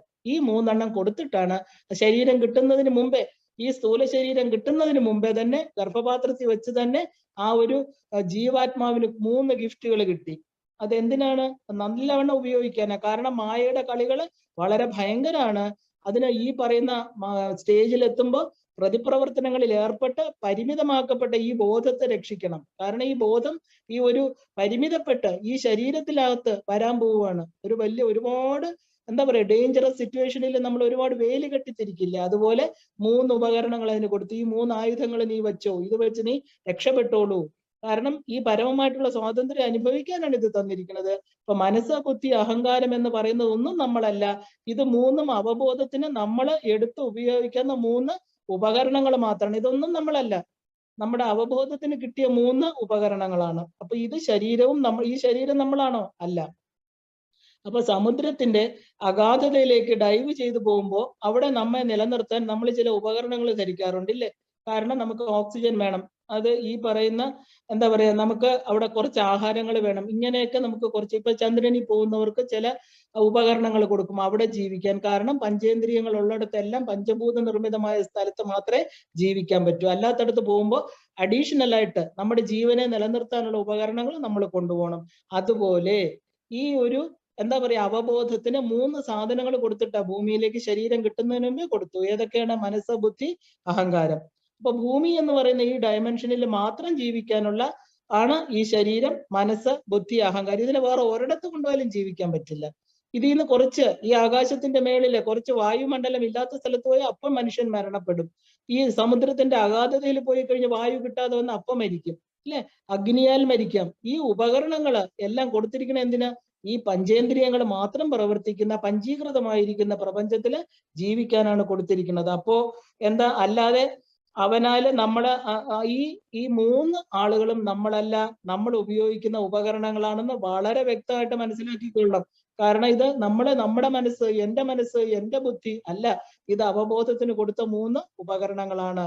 പുരുഷനായി തരം താഴ്ത്തപ്പെട്ട അവബോധം, ആ ശിവബോധത്തിന് ആദ്യം കൊടുത്തത് എന്താണ്? മനസ്സ്, പിന്നെ കൊടുത്തത് ബുദ്ധി, പിന്നെ കൊടുത്തത് അഹങ്കാരം. ഇങ്ങനെ അന്ധകരണങ്ങൾ എന്ന് പറയുന്ന കാര്യം 3 കാര്യങ്ങൾ അവർക്ക് കിട്ടി. 3 സാധനങ്ങള് ദൃഷ്ടിഗോചരമല്ലാത്ത 3 ആന്തരിക ഉപകരണങ്ങളാണിത്. നമുക്ക് കാണാൻ പറ്റുമോ? അതുകൊണ്ടാണ് ഇതിനെ സട്ടിൽ എന്ന് പറയുന്നത്. ഈ ഉപകരണങ്ങൾ നമുക്ക് കാണാൻ പറ്റില്ല. അപ്പൊ ഈ ശരീരം എന്ന ബാഹ്യ ഉപകരണം പിന്നെയാണ് നമുക്ക് കിട്ടുന്നത്. ഒരു ഗർഭപാത്രത്തിലൂടെ നമുക്ക് കിട്ടുന്നു നമ്മുടെ ശരീരം. അപ്പൊ ഈ അദ്വൈത വേദാന്തം മനസ്സിന്റെ ഒരു ചിത്തം എന്നുള്ള തലം വളരെ ഇമ്പോർട്ടന്റ് ആണ് തന്ത്രശാസ്ത്രത്തിൽ. പക്ഷെ മനസ്സിന്റെ ഉപരിതലമായിട്ടാണ് അത് ചിത്തത്തെ കാണുന്നത്. കാരണം തന്ത്രത്തിൽ 3 ഉള്ളൂ. ചിത്തം എന്ന് പറയുന്നത് മനസ്സിന്റെ പ്രതലമാണ്.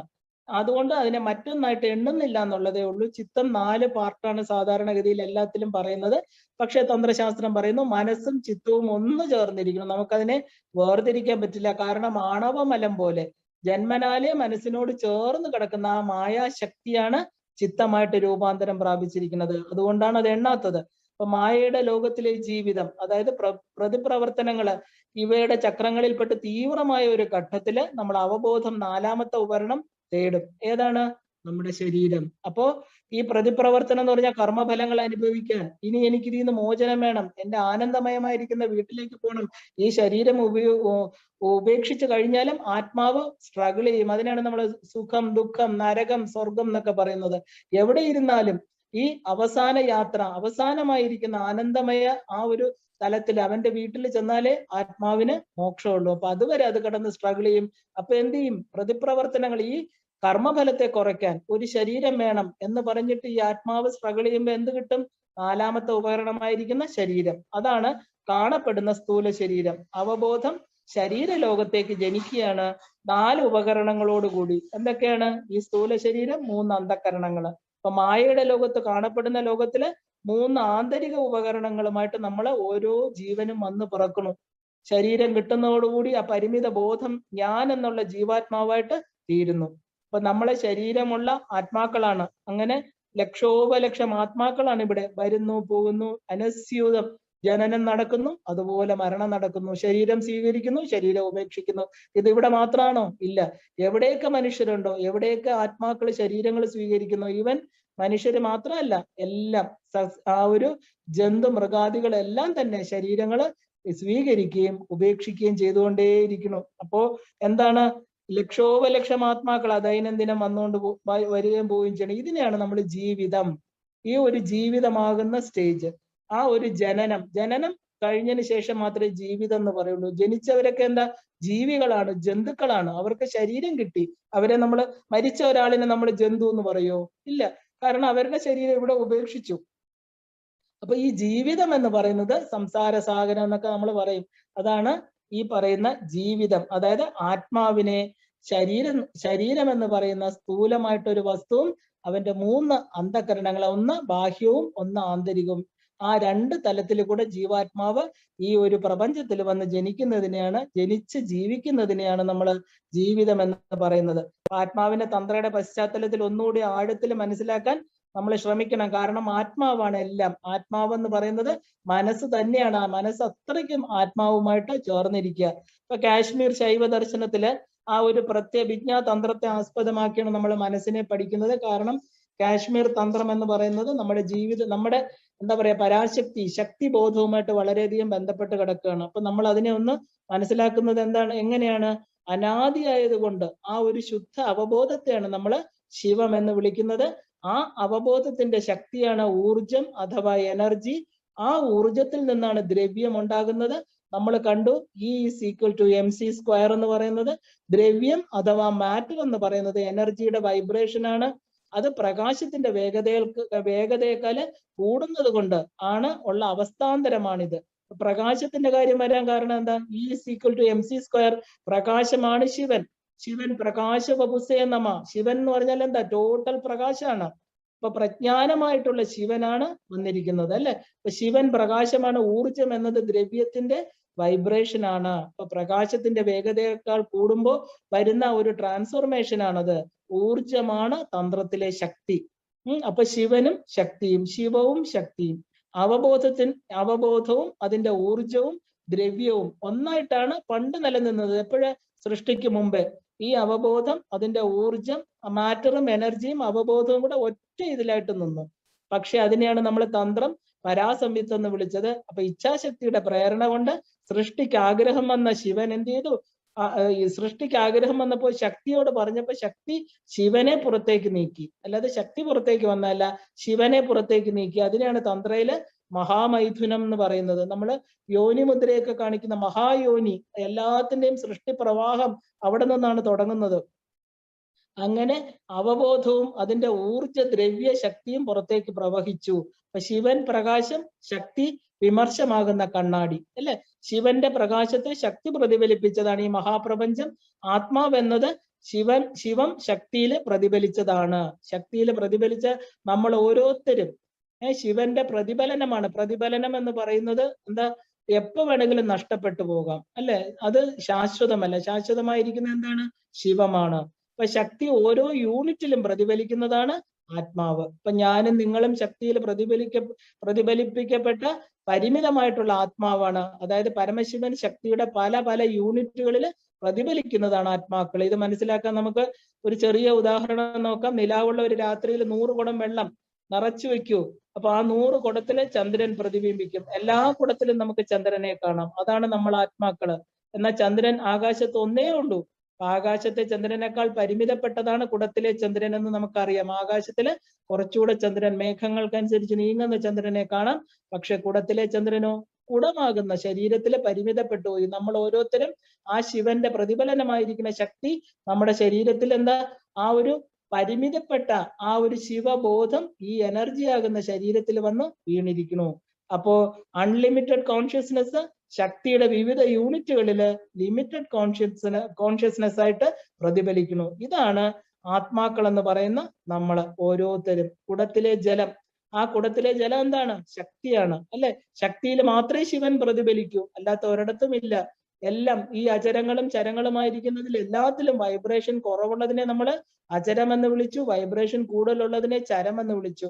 രണ്ടും ഈ പറയുന്ന ശിവന്റെ പ്രതിഫലനം തന്നെയാണ്. അപ്പോ ആ ആത്മാവാണ് ശിവൻ. മഹാകാശം എവിടെയാണ് പ്രകാശിക്കുന്നത്? ഘടാകാശത്തിൽ. അതാണ് ഒരു ചൊല്ലുണ്ട്, മഹാകാശം ഘടാകാശം. നമ്മളെ ലിമിറ്റഡ് കോൺഷ്യസ്നെസ്, അൺലിമിറ്റഡ് ആയിരിക്കുന്ന ഭഗവാന്റെ വെറും പ്രതിഫലനങ്ങളാണ്. ഈ കുടം ഉടയുമ്പോ ശരീരമാകുന്ന കുടത്തിനകത്തിരിക്കുന്ന ആ ലിമിറ്റഡ് ആയിരിക്കുന്ന ആത്മാവ് പുറത്തുപോയി അൺലിമിറ്റഡുമായിട്ട് ചേരും. ഇതാണ് നമ്മുടെ ആ ഒരു വേദങ്ങളൊക്കെ നമുക്ക് പറഞ്ഞു തരുന്നത്. അപ്പൊ മനസ്സ്, ബുദ്ധി, അഹങ്കാരം തന്നോട് ചേർന്ന് നിൽക്കുന്ന ശക്തി പുരുഷൻ എന്ന അവബോധത്തിന്റെ പ്രതിഫലനങ്ങൾ മാത്രമാണെന്ന് നമ്മൾ മനസ്സിലാക്കിക്കൊള്ളണം. ഈ ജീവാത്മാവിനോട് പഞ്ചഭൂത ശരീരം കൂടി ചേർത്ത് വെച്ചിരിക്കുന്നതാണ് ഞാനും നിങ്ങളും. ഈ ജീവാത്മാവ് എന്ന് പറയുന്നത് എന്താ? വളരെ വ്യക്തമായിട്ട് മനസ്സിലാക്കൂ. മരണത്തിൽ ദുഃഖിക്കരുത്. കാരണം ജീവാത്മാവ് അനശ്വരമാണ്, അതിന് നാശമില്ല. നമ്മൾ ഓരോന്നും ഈ നെഞ്ചിലിടിച്ച് കരയേണ്ട കാര്യമൊന്നുമില്ല. സമയമാകുമ്പോൾ കാലം നിയതിക്കനുസരിച്ച് ശരീരങ്ങൾ നഷ്ടപ്പെടുന്നു. അത് നമ്മളല്ല തീരുമാനിക്കുന്നത്. ഒരു മരണത്തിലും ദുഃഖിക്കരുത്. കാരണം എന്താ? വെറും പഞ്ചഭൂത നിർമ്മിതമായിട്ടുള്ള ഒരു കൂടാണ് നഷ്ടപ്പെട്ടു പോകുന്നത്. നമ്മൾ സാധനം പഴം എടുത്തിട്ട് തൊലി കളയില്ലേ? അതുപോലെ തന്നെ. അപ്പൊ ഈ നമ്മളെന്ന് പറയുന്ന ഓരോരുത്തരും ഈ ജീവാത്മാവ് എന്ന് പറയുന്നത് ഈ സ്ഥൂല ശരീരവും ഈ 3 അന്ധകരണങ്ങളുമാണ്. ഇത് എപ്പോഴും അവബോധത്തിന് വേണ്ട. അവബോധത്തിന് സ്വന്തമായിട്ടുള്ള നിലനിൽപ്പുണ്ട്. ഇത് താൽക്കാലികമായിട്ട് ഈ പ്രപഞ്ചത്തിൽ വന്നപ്പോൾ കിട്ടിയ ഗിഫ്റ്റാണ്. അപ്പൊ ഗിഫ്റ്റുകളെല്ലാം നമ്മൾ ആവശ്യം ഉപയോഗം കഴിഞ്ഞ് കളയണ്ടേ? അപ്പൊ ഈ ശരീരം പോയി എന്ന് പറഞ്ഞ് നമ്മൾ കളയരുത്. യഥാർത്ഥത്തിൽ ഇരിക്കുന്ന ഇതിന് ഉണ്മ കൊടുക്കുന്ന വസ്തു എന്നും നിലനിൽക്കുന്നതാണ്. ഇപ്പൊ കുടമാണ് ശരീരം. നമ്മൾ ശരീര സമേതരായിട്ട് നിൽക്കുന്ന ജീവാത്മാക്കളാണെന്ന് എപ്പോഴും തിരിച്ചറിഞ്ഞുകൊള്ളണം. ഗുണമാകുന്ന വെള്ളത്തില് പ്രതിഫലിക്കപ്പെട്ട പരിമിതമായിരിക്കുന്ന ചന്ദ്രനാണ് നമ്മൾ ഓരോരുത്തരും. ആ ചന്ദ്രന്റെ പൂർണ്ണമായിരിക്കുന്ന ശക്തിയെ മനസ്സിലാക്കണമെങ്കിൽ ഈ കുടം ഉടയുക തന്നെ വേണം. കുടം ഉടഞ്ഞാൽ അതിനെയാണ് മരണം എന്ന് നമ്മൾ പറയുന്നത്. മരണം എന്ന് പറഞ്ഞാല് അണിഞ്ഞിരിക്കുന്ന വസ്ത്രം പഴകുമ്പോൾ ജീവാത്മാക്കൾ ഈ ശരീരത്തെയും അതിന്റെ അനുബന്ധ വസ്തുക്കളെ ഊരി മാറ്റുന്നല്ല, എറിഞ്ഞു കളയും. അവർക്ക് ആവശ്യമില്ല. കാരണം അവബോധം എന്തിനാണോ ഈ പ്രപഞ്ച നാടകത്തിൽ വന്നത്, അവന്റെ കർമ്മങ്ങൾ, അതിന് കർമ്മം നോക്കുമ്പോൾ നമുക്ക് കാണാം, കർമ്മഫലങ്ങൾ പൂർത്തീകരിക്കുമ്പോൾ എന്ത് ചെയ്യും? ജീവാത്മാക്കൾ പഴയതായിരിക്കുന്ന ഈ വൃത്തികെട്ട ശരീരത്തെയും അവന്റെ 3 കിട്ടിയ ഉപകരണങ്ങളെ, നമ്മൾ പണി കഴിഞ്ഞാൽ പിന്നെ എന്തിനാ പണിയായുധം വെച്ചുകൊണ്ടിരിക്കുക? ആരെങ്കിലും വെക്കോ? നമ്മൾ സൂക്ഷിച്ചു വെക്കും ചിലരല്ലേ, മനുഷ്യര്, സ്ഥൂല ശരീരക്കാര് അത് സൂക്ഷിച്ചു, ഇനിയും പണി ചെയ്യണ്ടേ? പക്ഷെ അങ്ങനെയുള്ളവർക്ക് വേണമെങ്കിൽ സൂക്ഷിച്ചു വെക്കാം. കാരണം ജന്മങ്ങൾ വീണ്ടും അലോട്ട് ചെയ്തവർക്ക് വീണ്ടും വരണം, ഈ ആയുധങ്ങൾ വീണ്ടും വേണം. അല്ലാത്തവരെന്ത് ചെയ്യും? ദൂരെ കളയും. ഇതെനിക്ക് വേണ്ട. ഈ സത്യത്തെ എപ്പോ അറിയുന്നോ അതിനെയാണ് മോക്ഷം, കൈവല്യ പദം എന്ന് പറയുന്നത്. ഇനി എനിക്കിത് വേണ്ട. കാരണം പഴകിയത് മാത്രമല്ല, ഇവിടെ വന്നാൽ ഇതാണ് എനിക്ക്, ഇത്രയേ ഉള്ളൂ, ഇതിൽ കൂടെ എനിക്ക് വേറെ നേടാനായിട്ട് ഒന്നുമില്ല. എന്റെ യഥാർത്ഥമായിരിക്കുന്ന സന്തോഷം, സുഖം, ഇതൊക്കെ ആനന്ദമയായിരിക്കുന്ന എന്റെ വീട്ടിലാണ്. ആ ആനന്ദമയ ചക്രം, അവിടെ എനിക്ക് തിരിച്ചു പോകണം എന്നുള്ള ആഗ്രഹം, ആ സമ്പൂർണമായിട്ട് ഒരു ജീവൻ എപ്പോഴും വരണോ അപ്പോഴവൻ ഈ ഉപകരണങ്ങളെ എറിഞ്ഞു കളയും. അതിനെ നമ്മൾ മരണം എന്ന് പറഞ്ഞ് നെഞ്ചത്തടിച്ചു കളഞ്ഞ് വിളിക്കുക. കാരണം ആത്മാവിന് ഇത് വേണ്ട. ആത്മാവ് ഇത് ഉപേക്ഷിക്കുക ചെയ്യുന്നത്. അനുബന്ധ വസ്തുക്കളെയൊക്കെ അത് ഊരി മാറ്റിക്കളയും. അപ്പൊ അങ്ങനെ പുര്യഷ്ടക ജീവൻ എന്ത് ചെയ്യും? ഇവിടുന്ന് യാത്രയാവും. അപ്പൊ അങ്ങനെ നമ്മുടെ ആത്മാവ് എന്താണെന്ന് ഇപ്പൊ നല്ല ഇതാണ്. 2 കാര്യങ്ങൾ നമ്മൾ അറിയേണ്ടത്. എന്താണ് ആത്മാവ്? അപ്പൊ നിങ്ങൾക്ക് അത് വ്യക്തമായിട്ട് അറിഞ്ഞു കാണുമെന്ന് തോന്നുന്നു. ആത്മാവ് ഉപയോഗിക്കുന്ന ഉപകരണമാണ് മനസ്സ്. അപ്പൊ ഇനി നമ്മൾ ആദ്യം ഞാൻ 2 കാര്യമാണെന്ന് പറയാൻ ഉദ്ദേശിക്കുന്നത്. ആത്മാവ് എന്താണ്, മനസ്സെന്താണ്? അപ്പൊ ആത്മാവ് എന്താണെന്ന് ഇപ്പൊ വ്യക്തമായിട്ട് മനസ്സിലായി ഇല്ലേ? അപ്പൊ ആത്മാവ് ഉപയോഗിക്കുന്ന ഉപകരണമാണ് മനസ്സ്. ഇനി നമുക്ക് ഉപകരണത്തെ കുറിച്ച് മനസ്സിലാക്കാം. മനസ്സ് എന്താണ്?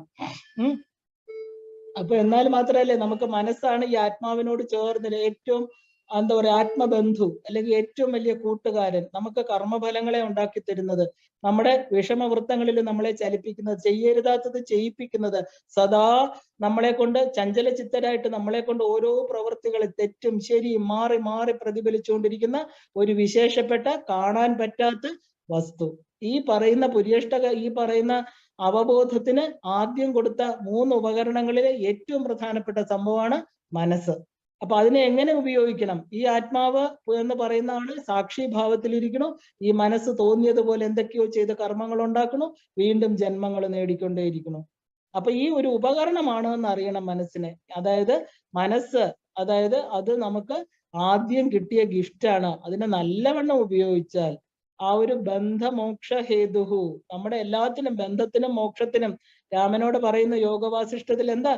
അല്ലയോ രാമ, ഈ ഒരൊറ്റ മനസ്സിനെ നീ മനസ്സിലാക്കൂ, ഇതാണ് നിന്റെ ബന്ധത്തിനും മോക്ഷത്തിനും കാരണമായിരിക്കണ വസ്തു. ഈ മനസ്സിനെ നല്ലവണ്ണം അറിയണം. എന്താണ് ഈ മനസ്സ്? എങ്ങനെയാണ് ആ ഉപകരണം പ്രവർത്തിക്കുന്നതെന്ന് നമുക്കൊന്ന് നോക്കാം. ജീവാത്മാവിനാണ് മനസ്സ് കൈവന്നിരിക്കുന്നത്, അല്ലെ? മനസ്സ് എന്ന് പറയുന്നത് മനസ്സ്, ബുദ്ധി, അഹങ്കാരത്തോടൊപ്പം ചേർന്നിരിക്കണം. കാരണം ഇതിനെ മാറ്റാൻ പറ്റില്ല. ഇത് 3ഉം ഒരു വരിയിൽ ചേർന്നിരിക്കുക. ഈ അഹങ്കാരത്തോടൊപ്പം ചേർന്നിരിക്കുന്ന പുരുഷൻ, ആ ഒരു സ്റ്റേറ്റ് ഓഫ് കോൺഷ്യസ്നെസ് ആണ് ജീവൻ. ആ ജീവൻ എന്ന് പറയുന്ന ആൾക്ക് ആദ്യമേ നമ്മുടെ ശരീരം കിട്ടുന്നതിന് മുമ്പേ തന്നെ ഈ പറയുന്ന പരലോകത്ത്, അതായത് ഈ പറയുന്ന തലത്തില് നമ്മുടെ സട്ടിലായിട്ട് കിട്ടിയതാണ് ഈ 3 കാര്യങ്ങൾ. അത് ഈ ഒരു കുഞ്ഞായിരിക്കുമ്പോ തന്നെ അവർ ആ 3 സാധനങ്ങൾ കിട്ടി, ഇല്ലേ? മനസ്സും ബുദ്ധിയും അഹങ്കാരവും. അപ്പൊ ഈ എന്താ പറയുക, പുരുഷ സ്റ്റേറ്റ് ഓഫ് കോൺഷ്യസ്നെസ് ആണ് ജീവനെങ്കിൽ, ഈ ജീവൻ, ആ ജീവന് കിട്ടിയ 3 ഗിഫ്റ്റ്, അതാണ് ഈ ഗർഭപാത്രത്തിൽ കടന്ന് തൻ്റെതായിട്ട് ഒരു ശരീരം ഉണ്ടാക്കണം. ഒരു ശില്പിയാ ഈ ജീവാത്മാവ്. ഈ 3 ഉപകരണങ്ങളെ വെച്ച് എനിക്ക് എങ്ങനെ ഒരു ശരീരത്തെ ഉണ്ടാക്കണം, ഈ എന്തിനൊക്കെ ഏതൊക്കെ കർമ്മങ്ങൾ തീർക്കാനാണ് ഞാൻ ഉണ്ടാക്കുന്നത്, അതെല്ലാം അതിന്റെ ഇഷ്ടത്തിന് അത് ഉണ്ടാക്കുക. അപ്പൊ നമുക്ക് ആദ്യം കിട്ടിയ ആ ഒരു ജീവന് കിട്ടിയ ഗിഫ്റ്റാണ് മനസ്സ്. അപ്പൊ മനസ്സും ജീവാത്മാവും ഒരു യൂണിറ്റ് ആണ്. അതൊരിക്കലും മാറ്റാൻ പറ്റില്ല. അതുകൊണ്ടാണ് നമ്മുടെ കർമ്മഫലങ്ങള് ജീവാത്മാവിന്റെ കൂടെ പോകുന്നതും. കാരണം ഈ ജീവാത്മാവ് നമ്മൾ ആദ്യത്തെ സ്റ്റേജിൽ, അതായത് ആ പരാസംയുക്ത സ്റ്റേജിൽ തന്നെ എപ്പോഴാണോ ശിവൻ ശക്തിയായിട്ട് മാറി അവിടെ നിന്ന് 3 മക്കളെ ഉണ്ടാക്കി, അവിടെ നിന്ന് പ്രപഞ്ചത്തെ ഉണ്ടാക്കി, ജീവാത്മാക്കളെ ഈ ലോകത്ത് വിട്ട ഉടനെ ഈ ശരീരം കൊടുക്കുന്നതിന് മുമ്പേ കൊടുത്തതാണ് എന്ത്? മനസ്സ്. അപ്പൊ ഈ ജീവാത്മാക്കളോട് അത് ചേർന്നിരിക്കും. മനസ്സ് എന്നോ നമ്മളെ വിട്ടു. മനസ്സ് പൊഴിയുക എന്ന് പറയുന്ന ഒരു തലം എന്ന് പറയുന്നത് നമുക്കറിയാൻ പറ്റില്ല. അത് ലയനമാണ്. അവിടെ അത് എപ്പോഴും ഈ മനസ്സ് പോയി എന്നൊന്നും നമുക്കറിയാൻ പറ്റില്ല. കാരണം ഇപ്പൊ എപ്പോഴാണ് നമ്മൾ ഉറങ്ങി? ഞാനിങ്ങനെ TV കണ്ടോണ്ടിരുന്നു, ഇല്ലേ ബുക്ക് വായിച്ചുകൊണ്ടിരുന്നു, ഞാൻ അറിഞ്ഞില്ല, ഞാൻ ഉറങ്ങിപ്പോയി എന്ന് പറയും, അല്ലേ? എപ്പോഴാ ഉറങ്ങിയത്? ടൈം നമുക്കറിയോ? കാരണം ഉണർന്നിരിക്കുന്ന ആൾ ഉള്ളത് കൊണ്ടാണ് നമ്മൾ ഉറങ്ങി എന്ന് അറിയുന്നത്. അതുപോലെ ഈ മനസ്സ് എന്ന് പറയുന്നത് എപ്പോ നമുക്ക് കിട്ടിയ അറിയില്ല. എപ്പോഴും തുടക്കത്തിൽ തന്നെ നമുക്ക് കിട്ടിയ ഒരു ഗിഫ്റ്റ്, അത് ഈ ജീവാത്മാവിനോട് ചേർന്നിരിക്കുകയാണ്. രണ്ടും ഒരു യൂണിറ്റ് തന്നെയാണ്. നമ്മുടെ ശരീരം പഞ്ചഭൂതങ്ങളാൽ നിർമ്മിതമാണ്. 5 ഭൂതങ്ങൾ, അതായത് ഭൂതങ്ങൾ എന്ന് പറഞ്ഞ എലിമെന്റ്സ് ആണ്. ഈ ഭൂമി മണ്ണല്ല, ഭൂമി എന്ന് പറയുന്നതിന്റെ മൂലകം, അതായത് എലിമെന്റ്, ആ ഒരു എലിമെന്റ്സ് കൊണ്ടാണ് ഉണ്ടാക്കിയിരിക്കുന്നത്. മണ്ണെന്നാൽ ഭൂമി, ആ ഒരു ഭൂമി എന്ന മൂലകത്തിന്റെ ഉദാഹരണമാണ് നമ്മൾ മണ്ണെന്ന് പറയുന്നത്. പക്ഷെ ഇതിൽ നമ്മൾ സട്ടിലായിട്ടുള്ളത് എന്താ? ആ എലിമെന്റ് ആണ്. അപ്പൊ ഈ 5 എലിമെന്റ്സ്, അതായത് ശബ്ദം, സ്പർശം, രൂപം, രസം, ഗന്ധം, ഈ 5 ആ ഒരു മോളിക്യൂൾസ് അഥവാ തന്മാത്രകളാണ്. ഈ തന്മാത്രകൾ, ഈ മോളിക്യൂൾസ് എന്താ പറയാ, ആ ഒരു അവബോധ ശക്തിയുടെ ഭിന്നങ്ങളായിരിക്കുന്ന വൈബ്രേറ്ററി റേറ്റ്സ് ആണ്. അപ്പൊ ഈ 5 തന്മാത്രകൾ എന്ന് പറയുന്നത് പല റേറ്റിൽ നിൽക്കുമ്പോൾ പല പല മൂലകങ്ങൾ ഉണ്ടാകുന്നു. കാരണം ഈ ഭൂമിയിൽ നമുക്കറിയാം ഓക്സിജൻ, ഹൈഡ്രജൻ, നൈട്രജൻ എന്നൊക്കെ പറഞ്ഞ് പലതരത്തില് ഈ പ്രത്യേക മൂലകങ്ങളുടെ ചേരുവകളുണ്ട്. ചിലപ്പോൾ മൂലകങ്ങൾ ഒറ്റയ്ക്ക് നിൽക്കും. ഒറ്റയ്ക്ക് നിൽക്കുന്നത് ഉദാഹരണം ആകാശം. ആകാശം ഒറ്റയ്ക്കാണ് നിൽക്കുന്നത്. ഭൂമി ഏറ്റവും വലിയ സ്ഥൂലവും ഈ പറയുന്ന വ്യാപിച്ച് നിൽക്കുന്നതും, വ്യാപന ശക്തി തീരെ ഇല്ലാത്തതാണ് ഭൂമി. നമുക്ക് കണ്ണുകൊണ്ട് കാണാൻ പറ്റും ആ എലിമെന്റിന്. പക്ഷെ ആകാശമാണെങ്കിലോ, ആകാശം വ്യാപിച്ചു നിൽക്കുന്നതാണ്, ഉയർന്നതാണ്, നമുക്ക് എത്രയാണെന്ന് കാണാൻ പറ്റില്ല. അപ്പൊ ഇതിൽ നിന്നും നമ്മൾ എന്ത് മനസ്സിലാക്കണം? ആ ഒരു കാണാൻ പറ്റുന്ന പരിമിത പദാർത്ഥങ്ങൾ വളരെയധികം പരിമിതങ്ങളാണ്. കാണാൻ പറ്റുന്ന നമ്മൾ സ്ഥൂല പദാർത്ഥങ്ങളെല്ലാം തന്നെ വളരെ ലിമിറ്റഡ് ആണ്. അതുകൊണ്ടാണ് കാണാൻ പറ്റുന്നത്. ആകാശത്ത് എത്രയോ ആ ഒരു അപരിമേയമായിരിക്കുന്ന എല്ലായിടത്തും വ്യാപിച്ചു നിൽക്കുന്ന ആകാശത്തുള്ള ഒന്നിനെ നമുക്ക് കാണാൻ പറ്റില്ല. അപ്പൊ എത്രത്തോളം പരിമിതമാകുന്നു അത്രത്തോളം അത് സ്ഥൂലമാണ്. അപ്പൊ അതിന് വ്യാപരിക്കാനുള്ള ശക്തിയില്ല. ആകാശം പോലെയുള്ള ഭൂതങ്ങൾക്ക് ഉയർന്ന ശക്തിയുണ്ട്, അതിന് വ്യാപനശീലനവും ഉണ്ട്. പക്ഷെ ഈ പഞ്ചഭൂതങ്ങള് പഞ്ചതന്മാത്രകളായിട്ടാണ് നിൽക്കുന്നത്. ഈ ഒരു പഞ്ചതന്മാത്രകൾ എന്ന് പറയുമ്പോൾ പഞ്ചജ്ഞാനേന്ദ്രിയങ്ങളായിരിക്കുന്ന കാഴ്ച, കേൾവി, സ്പർശം മുതലായിട്ട് വരുന്ന അറിവുകൾ സ്വീകരിച്ചു വെക്കുന്ന സ്ഥലമാണ് മനസ്സ്. ഇനിയാണ് നമ്മൾ ഈ മനസ്സിനെ കുറിച്ച് വളരെ വ്യക്തമായിട്ട് മനസ്സിലാക്കേണ്ടത്. കാരണം ഈ പഞ്ചഭൂതങ്ങൾ എന്ന് പറയുന്നത് എന്താ പറയാ, ആ ഒരു ഉയർന്ന ശക്തി വ്യാപനശീല ആകാശം മുതൽ ഭൂമി വരെയുള്ള 5 പഞ്ചഭൂതങ്ങൾ അല്ലെ. അപ്പൊ അതിന്റെ തന്മാത്രകള് ഈ തന്മാത്രകളായിട്ട് നിൽക്കണമെങ്കിൽ നമ്മുടെ ജ്ഞാനേന്ദ്രിയങ്ങളാണ് ഈ തന്മാത്രകളെ സ്വീകരിക്കുന്നത്. നമ്മൾ 5 പേര് 5 തലത്തിൽ കാണുന്നു, കേൾക്കുന്നു, മണക്കുന്നു, രുചിക്കുന്നു. ഇത് എവിടെയാ കൊടുക്കുന്നത് മനസ്സെന്ന് പറയുന്ന ഒരു പാത്രം. അതുകൊണ്ടാണ് ഈ പാത്രം കഴുകി വെക്കണം, വൃത്തിയായിട്ട് വെക്കണം, ഹാഫ് ഫിൽഡ് ആക്കി വെക്കരുത്, അതിനെ വൃത്തിയാക്കണം, ക്ലാവ് പിടിക്കുന്നൊക്കെ നമ്മൾ പറയാൻ കാരണം എന്താ, ഈ അറിവുകൾ ഇട്ട് കൊടുക്കും. നമുക്കൊരു ബാസ്ക്കറ്റിനായിട്ട് സങ്കല്പിക്കാം നമ്മുടെ മനസ്സ്. കാരണം അത് വികസിപ്പിക്കാനും പറ്റും. അത് നമ്മൾ ഈ കണ്ണുകൊണ്ട് കാണുന്ന ഒരു അറിവ് അവിടെ ഇട്ട് കൊടുത്തു, കേട്ടത് ഇട്ട് കൊടുത്തു. അങ്ങനെ ഇട്ട് കൊടുത്ത് ദിവസവും ഈ മനസ്സെന്ന് പറയുന്ന ബാസ്ക്കറ്റ് ഫുള്ളായിട്ട് വെച്ചേക്കും അല്ലെ. രാവിലെ മുതൽ രാത്രി വരെ പല തരത്തിലുള്ള അറിവുകൾ അതിനകത്ത് ഇട്ടിട്ട് നിറച്ചു വെക്കും. ഈ കാരണം നമുക്ക് 5 ജ്ഞാനേന്ദ്രിയങ്ങളാണ് ഉള്ളത്. നമുക്ക് സ്പർശിച്ചു, കേട്ടു, കണ്ടു. അപ്പൊ ഈ അറിവുകളെല്ലാം പാവം മനസ്സിന്റെ കൊട്ടയ്ക്കകത്ത് രാത്രിയാവുമ്പോൾ നിറഞ്ഞിരിക്കും. ആ മനസ്സിലൂടെയാണ് ഈ പുരുഷ തത്വത്തിന് എന്താ പറയുക, ഈ മനസ്സാണ് ഈ പുരുഷ തത്വം. നമ്മൾ ഇതിന് സാക്ഷിയായിട്ട് നിൽക്കുന്ന നമ്മുടെ ആ ഒരു ജീവാത്മാവ് ഇതിന്റെ മനസ്സിന്റെ തൊട്ട് പുറകിലാണ് നിൽക്കുന്നത്. അപ്പൊ ജീവാത്മാവിന് എത്തിച്ചു കൊടുക്കണം, ഈ അവബോധത്തിന് എത്തിച്ചു കൊടുക്കണം കാര്യങ്ങളൊക്കെ. അപ്പൊ ഈ മനസ്സെന്ത് ചെയ്യും, മനസ്സ് നിറച്ച് നമ്മൾ ഇട്ട് കൊടുക്കുന്ന കാര്യങ്ങള് ഈ ഒരു പുരുഷ തത്വത്തിന് എത്തിച്ചു കൊടുക്കും. ഇത് സ്വീകരിച്ചിട്ട് എന്ത് ചെയ്യും, ആദ്യം ബുദ്ധി അതിനെ പരിശോധിക്കും, അത് നല്ലത് ചീത്ത തരംതിരിക്കും.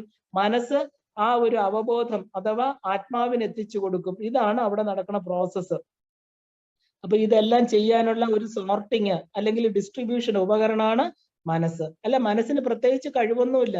എന്താ, ഈ ഒരു ജീവൻ പുറകിൽ നിൽക്കുന്നത് കൊണ്ട് നമുക്ക് കിട്ടുന്ന അറിവുകള്, നമ്മൾ കേട്ട കാര്യങ്ങള്, കണ്ട കാര്യങ്ങൾ ആർക്ക് കൊടുക്കും, ബുദ്ധിക്ക് കൈമാറും അല്ലെ. ബുദ്ധി അവിടെ ഇരുന്ന് നല്ലത് ചീത്ത, ചിലരൊന്നും ചിന്തിക്കില്ല, ബുദ്ധിക്കൊന്നും കൊടുക്കാറില്ലല്ലോ. ഒരു 70% ആൾക്കാരും ബുദ്ധി എന്നുള്ളത് പോലും അറിയില്ല, ഇന്റലിജൻസ് എന്നാ വിചാരിക്കുന്നത്. ഇത് മനസ്സിന്റെ തല. ഇത് നല്ലതാണോ, ഇത് ചീത്തയാണോ, എനിക്കിത് ചെയ്യാം. അതുകൊണ്ടാണ് നമ്മൾ എന്ത് കാര്യവും ഉടനെ ഡിസിഷൻ എടുക്കരുത് എന്ന് പറയുന്നത്. ഒന്ന് വെയിറ്റ് ചെയ്യൂ. കാരണം ഈ ബോധത്തിന് ഡിസിഷൻ എടുക്കാൻ നമ്മൾ സമയം കൊടുക്കണില്ല. കാരണം ഇത് നമ്മൾ അങ്ങ് വികാരത്തിന്റെ പേരിൽ ചെയ്യുക. കിട്ടിയ ഉടനെ അതിന്റെ റിയാക്ഷൻ, അടിച്ചു തിരിച്ചടിച്ചു, പിന്നെ ഇരുന്ന് അയ്യോ വേണ്ടായിരുന്നു എന്ന് പറയണതിൽ കാര്യമുണ്ടോ? വാക്കുകളും അതുപോലെയാണ്. നമ്മൾ എന്ത് കാര്യവും ഉടനടി ചെയ്യാൻ പാടില്ല. കിട്ടുന്ന അറിവുകളെ ആദ്യം ഈ ചവറ് കൂമ്പാരം പോലെ നമ്മുടെ മനസ്സിലോട്ട് എറിയുമ്പോൾ അവിടെ എന്ത് ചെയ്യണം, അതിനകത്ത് നിറച്ചു വെച്ചിട്ട് നമുക്ക് ഒന്ന് സമാധാനമായിട്ടിരുന്ന് രണ്ടാമത്തെ ആളുണ്ട് നമ്മുടെ കൂടെ, ആ ബുദ്ധി എന്ന് പറയുന്ന വിവേചന ശക്തി അതിന് കൊടുത്തിട്ട് എന്ത് ചെയ്യണം, ഇത് ശരിയാണോ, എനിക്കിത് ചെയ്യാമോ എന്നൊക്കെ ഒന്ന് ചിന്തിക്കണം. അപ്പൊ അതിനകത്ത് വേറൊരാൾ ഇരിപ്പുണ്ട്, അഹങ്കാരം. ഇത് എന്റേതാണ്, ഇത് നിന്റേതാണ്, എന്നെയാണ് പറഞ്ഞത്, എന്നെ തന്നെയാണ് പറഞ്ഞത്, എല്ലാം ഞാൻ എന്നുള്ള ആ ഒരു ശരീരവുമായിട്ട് ചേർന്ന് നമ്മുടെ അത് അഹംബോധമാണ്. പക്ഷെ നമ്മൾ എന്താ അഹങ്കാരമാക്കി അതിനെ മാറ്റി വെച്ചിരിക്കുക. അഹങ്കാരം, അഹം എന്ന് പറയുന്ന മമകാരം, മമത്വം.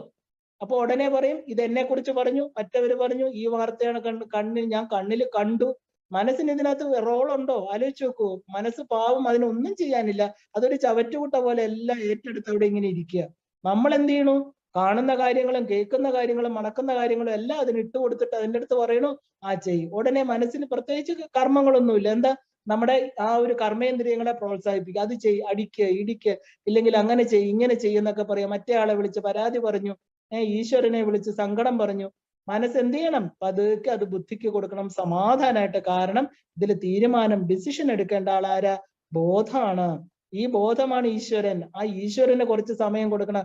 ഈശ്വരനെ ഒരിക്കലും ഓർമ്മിക്കാത്തവര് ഒരിക്കലും മനസ്സിന്റെ തലത്തിലേക്ക്, അതുകൊണ്ടാണ് വൈകാരികമായിട്ടുള്ള പ്രകടനങ്ങളാണ് ബാക്കിയെല്ലാം. ഈശ്വരനെ വിളിച്ച് കരയുന്നത് പോലും വികാര പ്രകടനമാണ് അല്ലെ. കാരണം ശാന്തമായിട്ട് സമാധാനമായിട്ട് സാക്ഷി ഭാവത്തിലിരിക്കുന്ന ഈശ്വരൻ. എല്ലാം കണ്ടും കേട്ടും മനസ്സിലാക്കിയിരിക്കുന്ന ഈശ്വരൻ. അതിനെയാണ് നമ്മൾ സംവിത്ത് എന്ന് പറയുന്നത്. അപ്പൊ ഈ മനസ്സ് എന്ത് ചെയ്തു?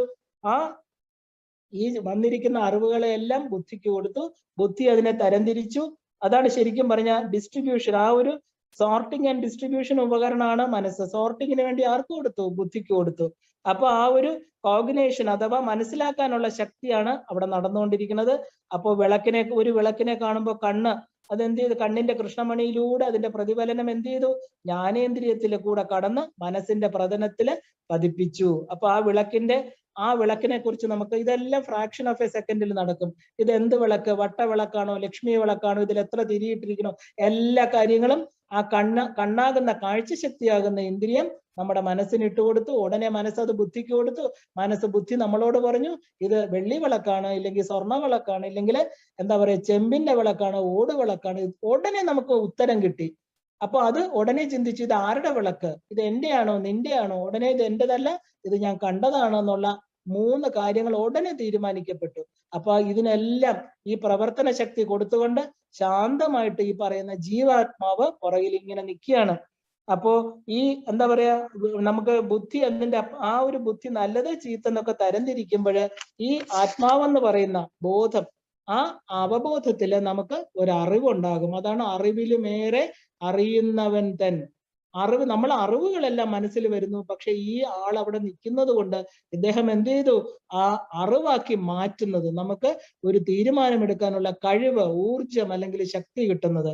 അഹങ്കാരം അതിന് എന്റെ നിന്റെ എന്നൊക്കെ തിരിക്കുമ്പോൾ ഈ ബാഹ്യ വിഷയങ്ങളെല്ലാം അങ്ങനെയാണ്. അതുണ്ടാക്കുന്ന ഇംപ്രിൻസ്, നമുക്ക് ബാഹ്യ വിഷയങ്ങളാണ് 5 ഇന്ദ്രിയങ്ങളിൽ കൂടെ വരുന്നത്.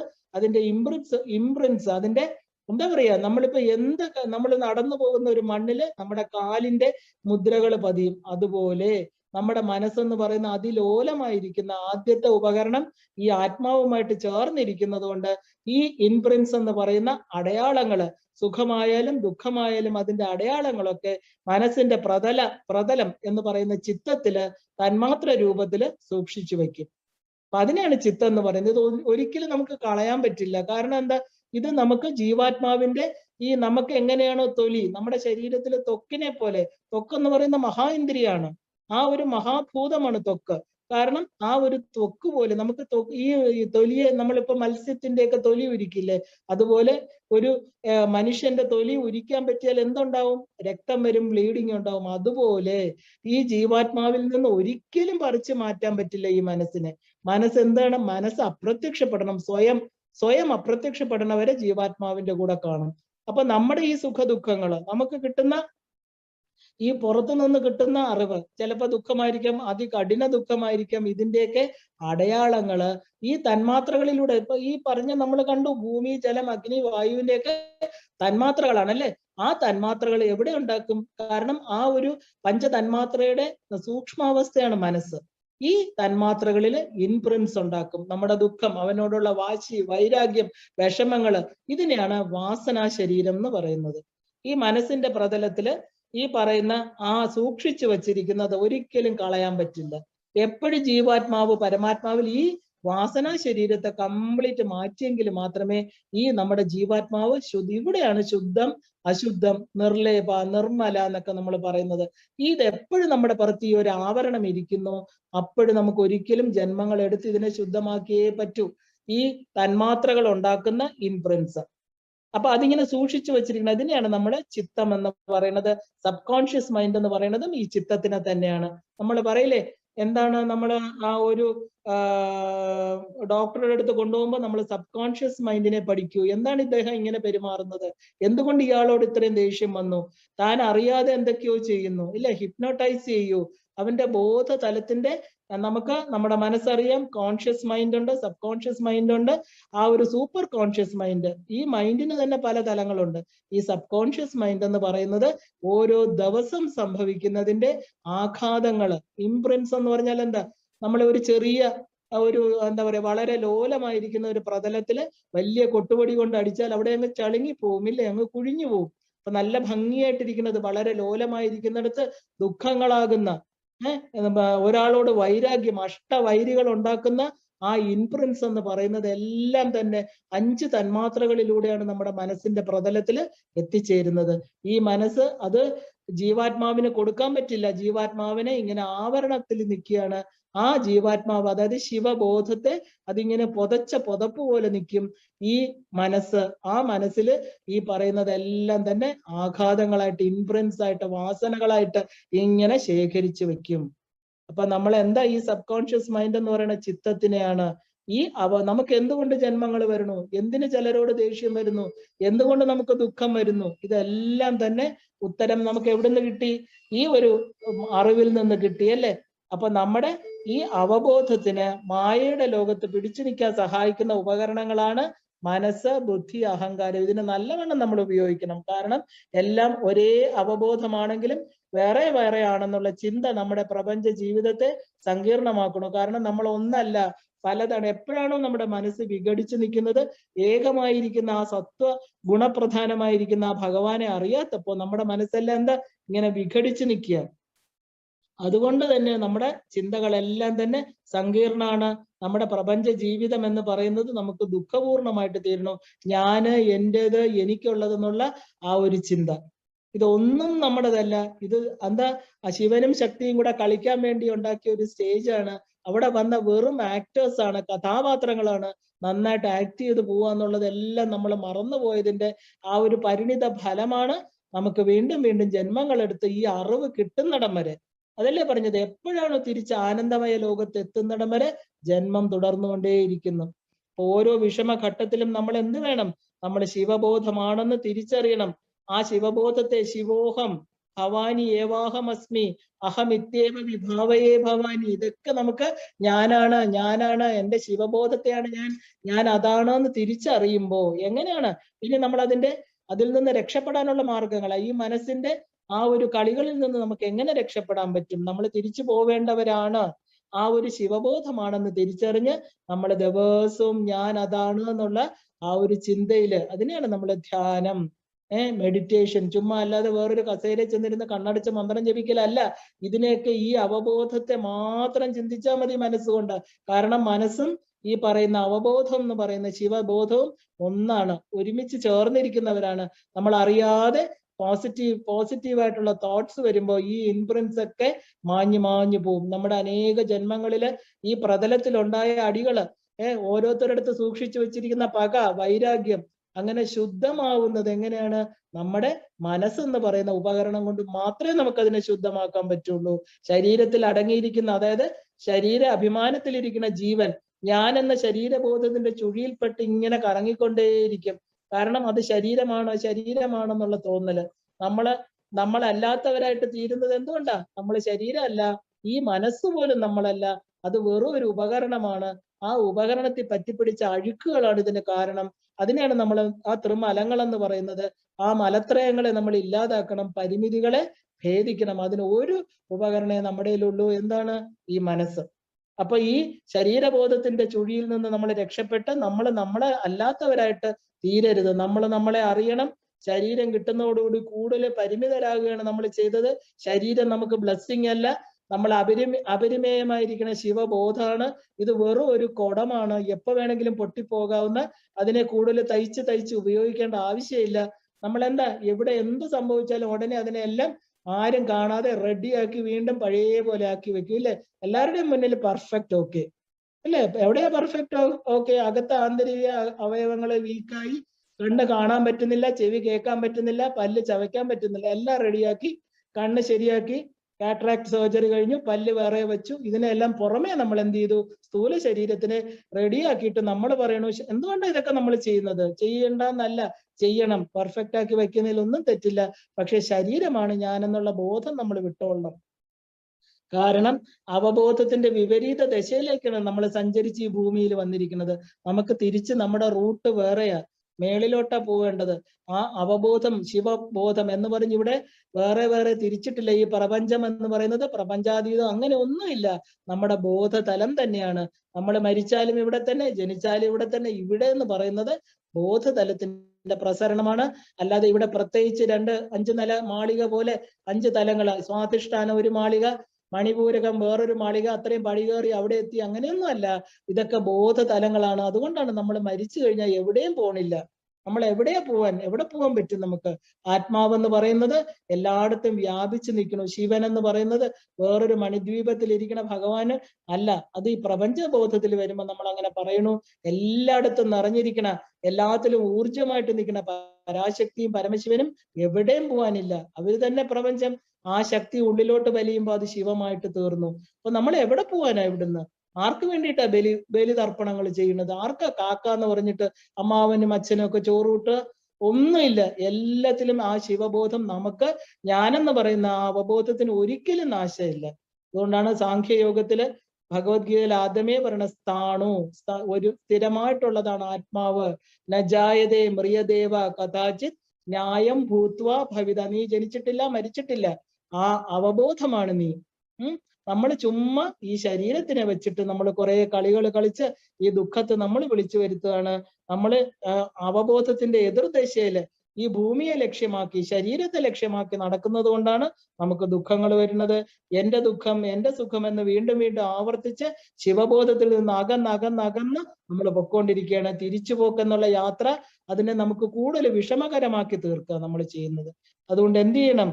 പഞ്ചഭൂതം ആയിട്ട് കിട്ടിയ നമുക്ക് പഞ്ചഭൂത നിർമ്മിതമായിട്ടുള്ള ഈ ശരീരം പേറി മനോബുദ്ധി അഹങ്കാരങ്ങളോടുകൂടി നമ്മൾ നിൽക്കുന്ന ഓരോരുത്തരും, നമ്മളെന്താ, നമ്മുടെ സ്ഥൂല ശരീരവും ഈ പറയുന്ന മനസ്സ് ബുദ്ധി അഹങ്കാരം എന്ന് പറയുന്ന നമുക്ക് രണ്ട് ഉപകരണങ്ങളാണ് ഉള്ളത് ഈ അവബോധത്തിന്. ഒന്ന് സ്ഥൂല ശരീരം, ഒന്ന് സൂക്ഷ്മ ശരീരം എന്ന് പറയുന്ന മനസ്സ് ബുദ്ധി അഹങ്കാരം. അങ്ങനെ നടക്കുന്ന എന്താ പറയുക, ഈ രണ്ട് ഉപകരണങ്ങളും കൊണ്ട് നടക്കണവരാണ് നമ്മൾ ഓരോരുത്തരും.